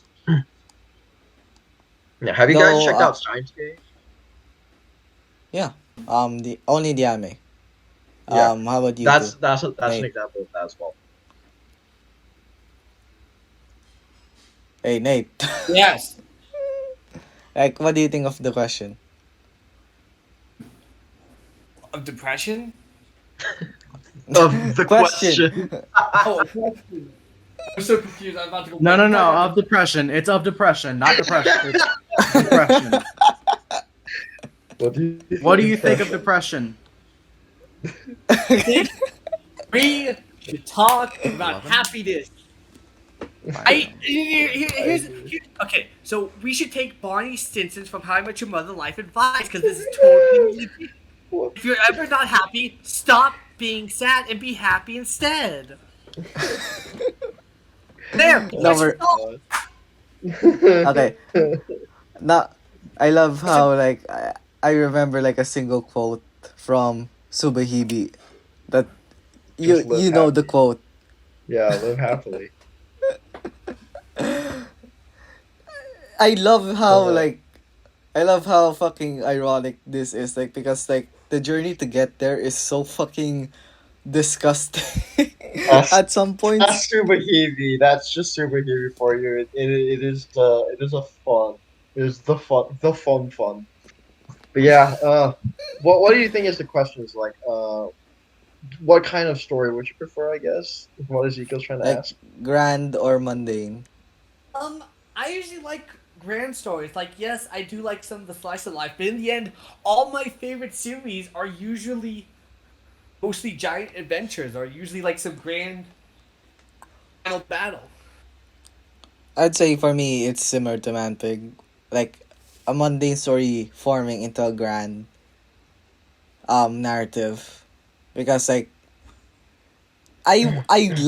like grand stories. Like for example, I would take Rance for example. Like it starts with him on a simple quest that turns into this massive that the last game is basically this massive war arc. Just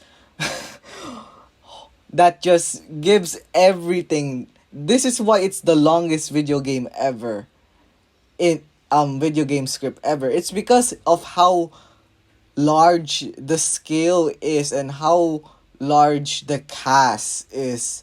like every entry introducing more and more kingdoms, more and more characters, more and more concepts, that by the end it's so massive that I still don't know how they are able to compress it in 200 hours. Yes, 200 hours for every end, surprisingly. That that still manages it to be consistent and has like probably like my favorite conclusion ever for a Hmm. piece of media.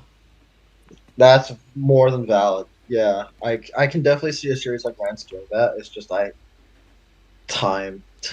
Yeah. Yeah, that is fair. And also like the gatekeep aspects of it. You already I don't know. mind. Dude, I have a very high tolerance for the things I see in Yeah, media. especially you Red Moon Manpig, I know. Oh my god. Yeah, after Moon, I feel like I can take on anything. Anything that's not before yet. Yeah. Yeah. Okay, on the topic of that, like can we talk about Leaf?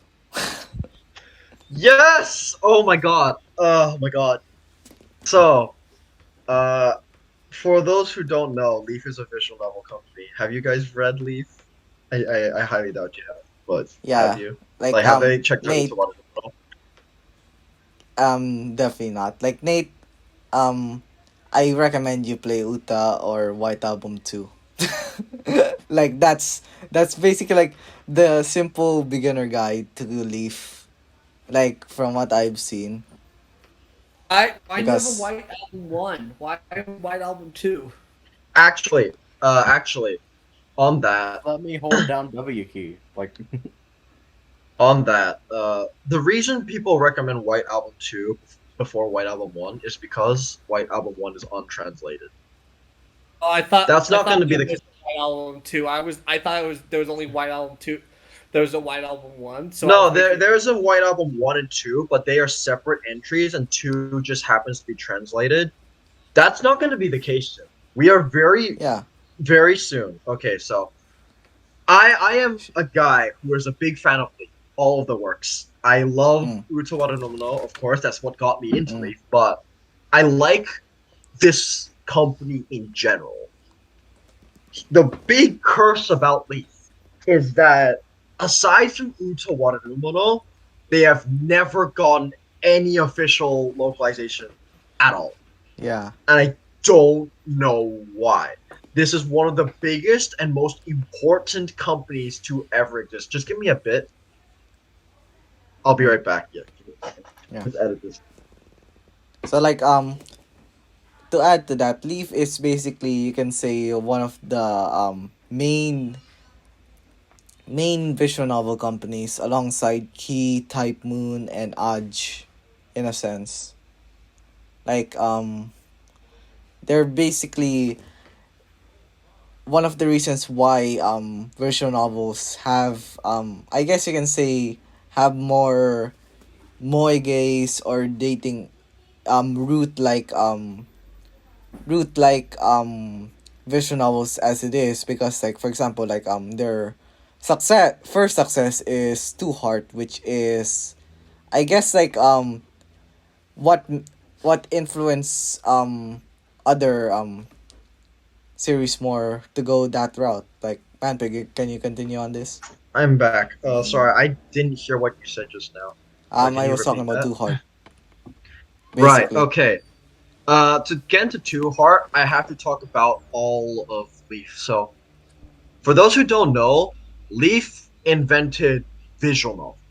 Now, Yeah, they didn't invent the medium. Like the idea of text based stories has been a thing before Leaf, yeah. but well, yeah, because Leaf books are a thing. invented.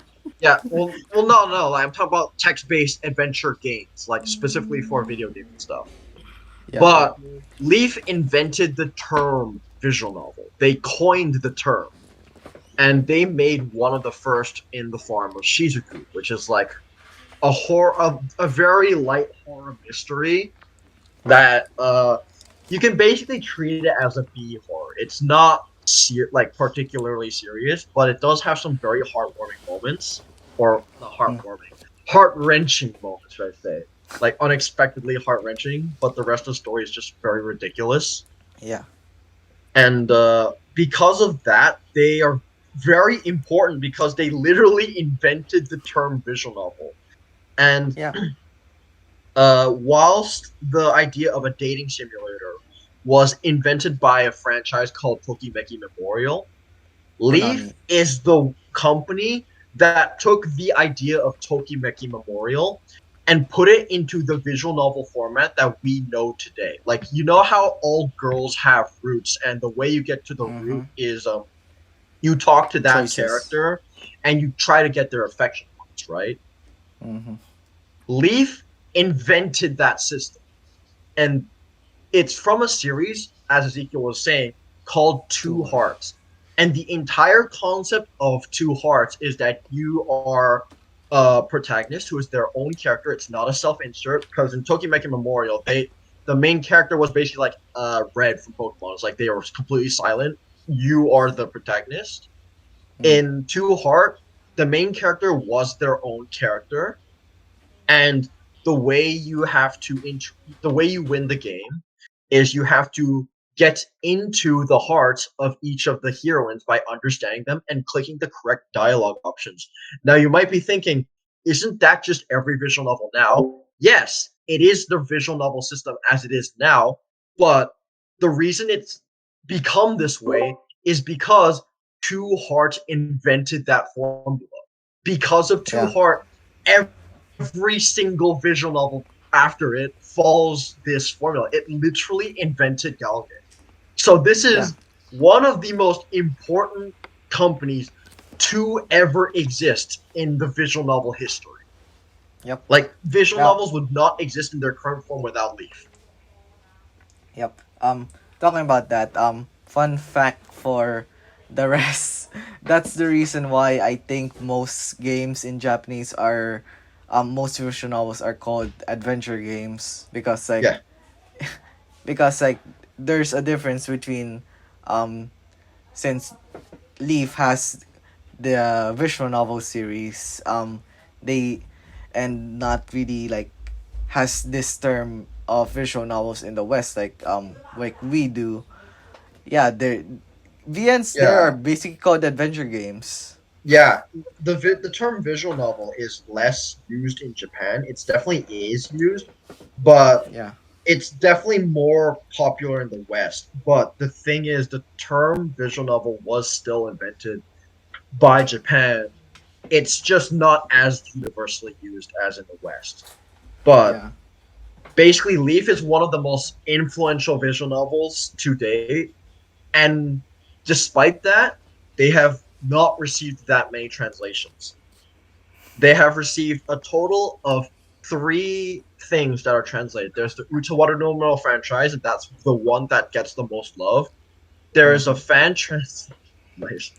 There was a fan translation for Two Heart 2, which is Mm. how I got into Extended Leaf because I was an Utawa fan, and then my friend recommended me Two Heart 2, which was Mm. translated, and I personally really got into Two Heart 2. It is my Two Heart as a franchise has become my favorite slice of life. Like, Mm. it is not a story that you go into expecting like huge twists and stuff, right? It's a Yeah. slice of life. But It's a I moige. personally it's a well, I wouldn't even say that. It's like it's a Okay. dating sim, like to them both, but like you Okay. treat it as a slice of life, as like just like Toradora or whatever. It's like a Okay. romance slice of life.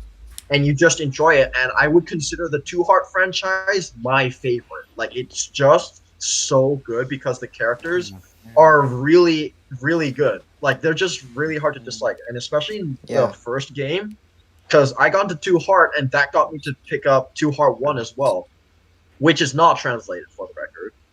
Two Heart 1 might have my favorite heroine cast in all of visual novels. Like, they might it's not the there's no peaks, like there's no Shirohara Umi. That's like one of my favorite characters of all time. But Two Heart has no bad heroines.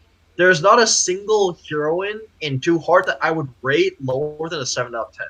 Like, it is in terms of consistency, the highest for me, because they're all good. They're all great characters, and that's just goes to show how well this story has aged.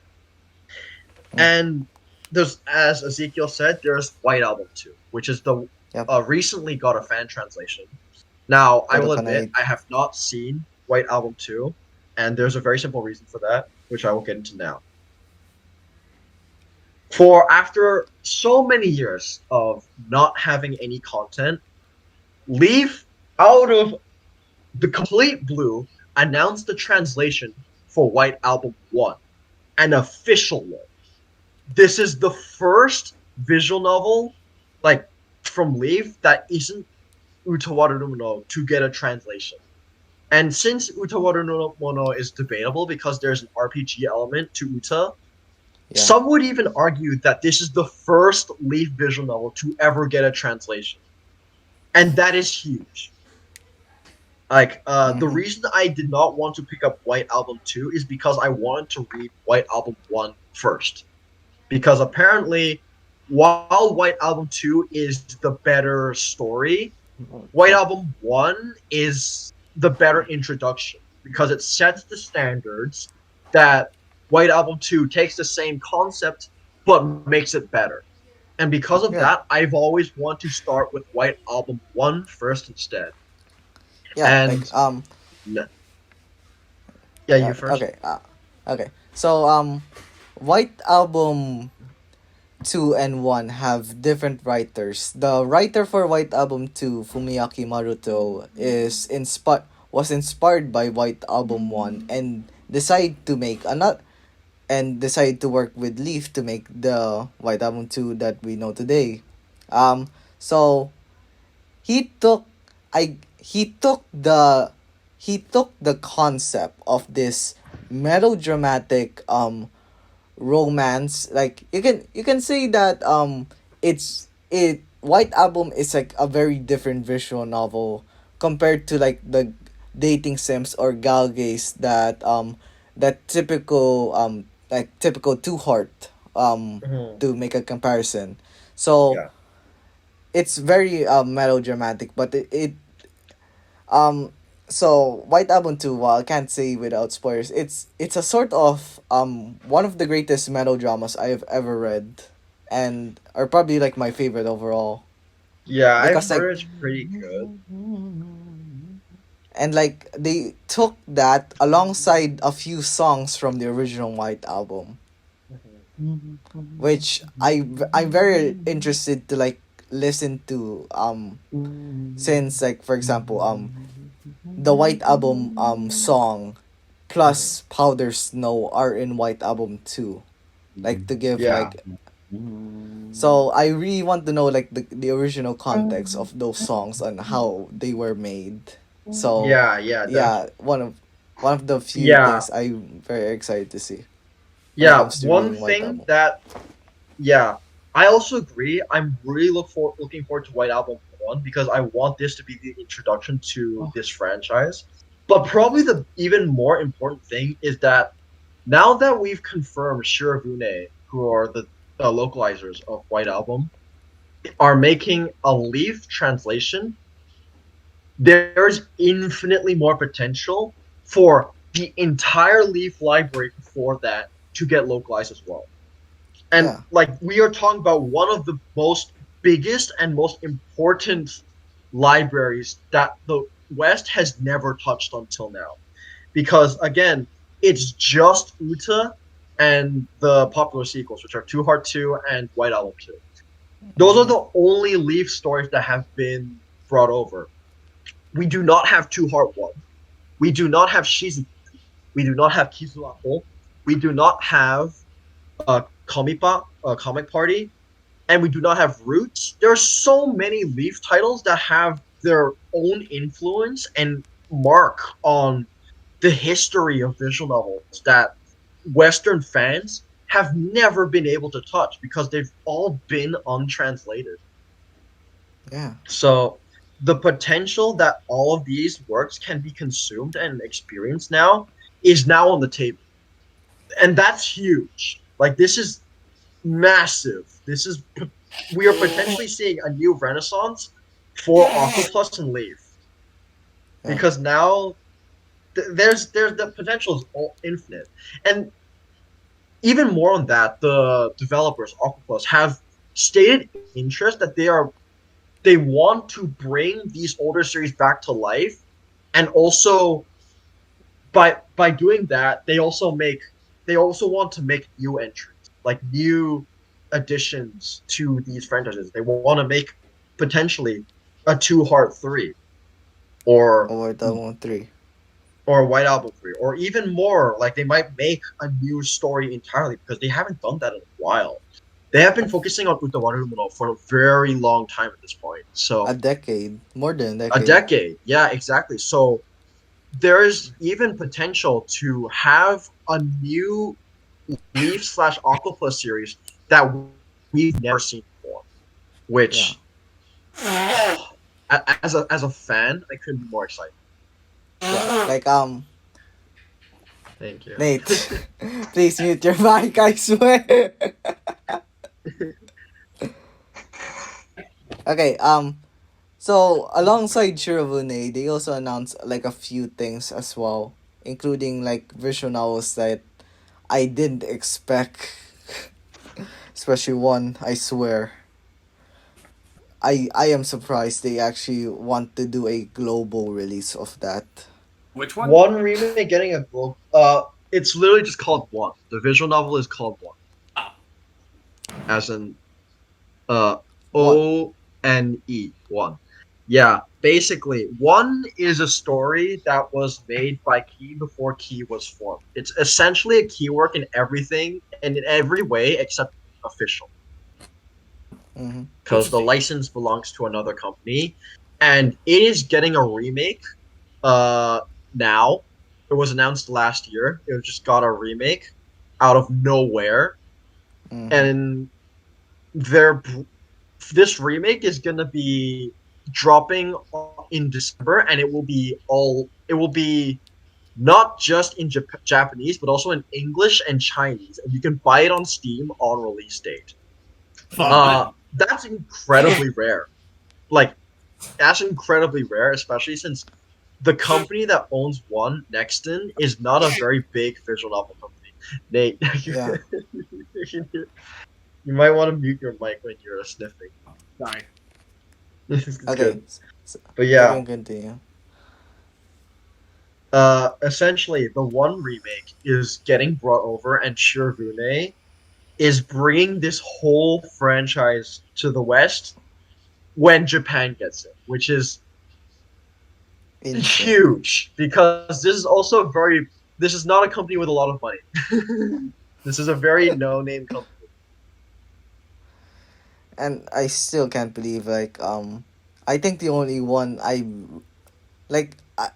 can't really think of any examples like that aside from Monochrome. But Monochrome that's obvious, not yeah. really like yeah, A but like visual novel. that's That's not that's really an like RPG. a yeah. Exactly. This is the first time people in the West can experience the Japanese version or experience it with the Japanese people. And I think people should because this project is clearly a gamble in every single way. Like again, Nexton is not a company with a lot of money. They are very very poor. But you look at the visuals and you look at the marketing, they're putting basically all of their budget into this one game. If this does not work out for them, they might be screwed. Like they might genuinely be screwed. I am just begging to God that this breaks even for them, if not succeeds. Because I want this company and this brand to succeed. They really deserve it. So when like one already like despite one being poor, they somehow managed to like get Inoue on it. Uh, yeah, actually, because Kinoe used to work for this company, but since they left Key, they basically invited them back to Nexton Yeah. after she quit. And now that she's back at Nexton, she's got her job and she's making the One remake, and it's probably her best work. Like, I'm Yeah. just gonna be honest. I think it's So like, I already stunning. sent pictures in chat. Like that's how Yeah. high quality the VN will look like. It is so pretty. It is genuinely one of the prettiest visual novels I've ever seen in my life, and it's like, oh my god, I cannot be more excited for this. Like this game is gonna be my visual novel, and I need this to succeed because again, this is not a company with a lot of money. They are very poor, so they are absolutely putting all of their budget into this one game. That I just reminds me, hope that it does well financially. yeah. Well, if it does like succeed, like this can open more to other developers as well. Like I can Absolutely, like imagine, more brands. like I no, like not really Rance since Manga Gamer is taking care of all of it. Mm-hmm. So, basically the entire series is either translated or being translated. The entire series Mm-hmm. itself. Yeah. So we got that covered. But what I really want to see more from visual novels is the things made by SCA-DI, Yeah. the Makura ones. Yeah, I haven't had much experience with Makura, but I've heard that they were really good as well. Makura has probably like one of the greatest catalogs I've ever seen from a visual novel developer since I've they're heard that. Yeah. yeah, like they probably have like one of the few series that are considered kamiges, which is I can only say that I want to look forward to them one day because I do want to give them a shot. They look so good. Sakura no Uta, Sakura no Toki is SCA-DI's key series, and I'm very excited to read more of it. Like I'm reading it right now, but I put it on hold because holy fuck, I am tired. That's fair. That's definitely That more than fair. you won't understand how hard it is to read it. I swear, I won't. I mean, yeah, that's I totally understand, or not. But I get what you mean by it's tiring to read. That definitely can be difficult, especially if you're learning a language, because Yeah. none of these are translated. That is pain. Well, I'm sorry Oh, about that. fuck's over. well, I guess that's it. Like, I, I guess we should There's move on to actually one another. more thing I do want to Okay. mention on that. Scotty, the ATRI anime that's coming out soon. Uh, Oh yeah. that's so hype because this is probably one of like the best modern visual novels, and it's getting a modern anime adaptation. Like we don't see that very much anymore. Like just modern like anime adaptations of like visual novels that aren't super mainstream on themselves. Like this is Mm, very rare, and I'm very excited for it because Archie is a yeah. great story in my opinion, and I definitely think that getting an anime adaptation is a good idea because it's very linear. Unlike a lot of Galgame, there's only one path, so this is Mm, definitely a very easy Fanatic. adaptation.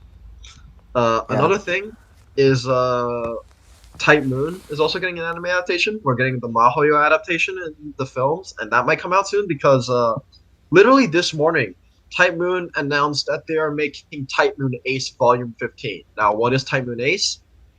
It is the Magazine. news. It is a news magazine for Type Moon in general, and not just Fake Grand Order. That's why.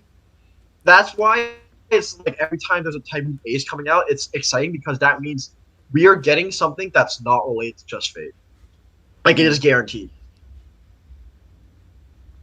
yeah. So that was announced today, so that's also very exciting. So if you like Type Moon, and if look forward to it, you gotta check out Type Moon. Type Moon's so good. But yeah, that's all from me at Yeah. least at this point. Well, okay. Now, to to like okay, all four of us like we have to get involved with this. Like this will be involving anime related Yes. things. So like I like do you have this feeling of like you're watching less and less over time? Yes. Like, how about you two, Mala, Nate? I feel like I'm watching still as much. It just depends on my mood. Like if I want to like read some visual novels or light novels, I might put anime on hold. I'll go back to binging anime again at some point. Like I don't feel like I've slowed down that much. I think that's a natural course of things because as we get older, we have less free time on our hands. So it makes Yeah, logical that's sense the to issue me. I'm facing is that I want to check out more things, but I have more responsibilities. That's pain. I still find time in my day to read, and then when the next new anime that I'm like watching comes out, I'll watch the seasonal episodes. I don't really binge as much anymore, but other than that, not much has changed aside from just watching anime. Definitely, I have not watched a lot of anime compared to like when Yeah. I started, but like I read a lot, so Yeah. Like, I guess, like, do you feel like you have less shows to like need to check out anymore? Like, do you just like check it Yeah, at your own leisure? well, I just check it out. sometimes. I think Like, that's mainly because some shows just don't interest me anymore. Like some, there are a lot of shows that I've seen like, oh, this show's gonna be really good. Like I see it all the time on Twitter. I'm just like, okay, cool, you do you. Like, whenever Oshinoko though, was announced, yeah. a whole like Twitter overhyped the shit out of it. I mean, for good reason because it is good. But I just didn't want to watch it because I just didn't want to watch it. Yeah, no, I know Yeah. that's a very hot take that could very well have some No, that's controversial fair. opinions. That's But like, fair. I don't it's think one of those anyone should. things that I've read quite a bit of it already. I kind of know what it's going for. I just didn't want to watch it. If you don't Yeah. want to watch it, that's totally fair. I don't. Like So there's this, yeah, no, no one should force you to watch something you're not interested in. Yeah. watch Like or read I'm something not if you're not like. Okay, exactly. Nate. It's like If you go into something and you're forcing yourself, you will go in with negative repercussions because you are forcing yourself to. You will only see exactly. something that's negative. You will never see the positives. That's something That's why people. I can't stand people who like keep reading a series they hate because they're only gonna find stuff that they'll complain about, and that's why I And always know that they're just that's the chasing. cooler thing is because I don't actually hate Oshinoko. I like it a lot. I just didn't want to watch the fucking series because I was just like, okay, I actually do plan on watching it because it's a series. It's like, but in general, whenever I see people like must watch Oshinoko now, and then I see like the high dive commercials for it on my YouTube, I'm like, shut the fuck up, please. fair. Yeah, that's fair. And I see it on many of my YouTube feed, all Oshinoko. Like, something I would like YouTube to add is like muting words relating to something. That sucks. Is there anything else we want to talk about? No, What about the current state of our economy? No, I'm just fucking with you. Oh no. That's not. Look, there's a lot of things I don't talk about with friends, and there's a reason why. It is just not. I don't fun. talk politics. Don't either. There's a reason why I didn't We- talk about some things that have been happening in the Spider. Yeah. I'm just like, there's no point. I don't care. As long as you're not hurting anyone, I don't care where your headcanon is. Just stop complaining. I don't care Okay. about your headcanon. You can have your No, headcanon, no. and some people can't. It's just fine. Always. now I just now I just remember like that shit about New York. New York. Headcanon go Oh, burr. you mean the wildfires, and how someone said you don't need to wear a mask because of the smoke? Bitch, what? Oh, so it's really bad. Some news networks are saying like you don't need to wear a mask because of the forest fires because it's natural. It's not harm. Like they try to imply it's not harmful. The smoke from the fires from Canada. The smoke from the fires. You know the thing that you can literally die from because of poisoning? You Like don't need to wear a oxygen mask. poisoning? Yeah, that doesn't exist to some people. They're so hung up on masks that they'll straight up lie. Is that? That's dumb. Like, I don't know. I feel like people started only hating on masks before the pandemic. Like, It because did. in Asia, wearing masks was just completely normal, and like Yeah. before that, nobody had an issue with it. It's not. Yeah. No. It's only now because of the pandemic, especially in America, where if a reason to wear a mask, you'll get criticized. So the concept of not needing a mask because of the smoke. No. Like I like how speaking we at, said we're not going to talk about politics. We really want to talk about No. politics. like Sorry, But I like- just need to get off my chest. like it's Fair fine, enough. but like to give like a nation perspective, since I am one, and I'm sure Manpig, Manpig is one, I'm but very- is living in. I'm very ching chong. I'm very ching chong. I'm very ching chong. Yeah, but you still live somewhere else, if I remember Fuck correctly. off with that. Only ching-chong only bullshit. recently. I lived in Ching Chong Land for most of my life, so yeah. I consider myself very Asian. Ching-chong, man. Yeah. So And- like This Like next motherfucker got week- his names with pots and pans. So like when it comes to us, like we think it's normal. To be honest, I don't know if it's just me, but like God, Americans are stupid. Yeah. No, it ain't just you. It ain't just you. For me, it's like you're making an issue for something that's not an issue because again, as I said, in Asia Americans are it's just completely stupid. normal. It's very normal. I'm Let me embarrassed. do- I am embarrassed to be an American. Americans are Lord. fucking idiots, dude. Because they don't want to talk about the actual reason, because it'll affect them, because it'll affect money interests. So they'll deflect it to anything else. That's why it's always made a big deal, because they never want to talk about money. True. I swear. True. Like So we despite should stop being this, like I'm good, because this is just so depressing. I don't. yeah. They Yeah. talk about Anyway. progressive shit, but they're The reason I don't basically move doing the is opposite. because it's nice here. Friends and family are here. Yeah. That's fair enough. But anyway, anything else we need to talk about? Yes. Anything Magic. else? Gathering? Magic. I'm not I a am- Yu-Gi-Oh player. Sorry. I'm not Was into it talking about that? I know it wasn't. Uh, Set it up. You set me up. Set it up. I set you up to talk about Magic the Gathering. Fuck off. I don't have anything itself at this point. See, I'm just trying to find a shark right now. Leave the shark alone. It's hunting animals. Well, no, I need it. I need the shark mask. But you don't. I tell you, Yeah, the shark. so I can breathe underwater. I can breathe underwater with it. You just have to get good. Stop. There's a Okay. skill issue. You just I gotta found jump it. into Let's the go. sea. No, Let's the go. shark. Sharks are pretty cool. Shark is dead. The shark is dead. Oh, Yeah. I think that's a good time to end the stream then. All right, and the But, like, string, yeah. Just Yeah, go ahead and I'll- end it. Okay, that's the end of it. So yeah. Okay, Peace the fuck out, motherfuckers.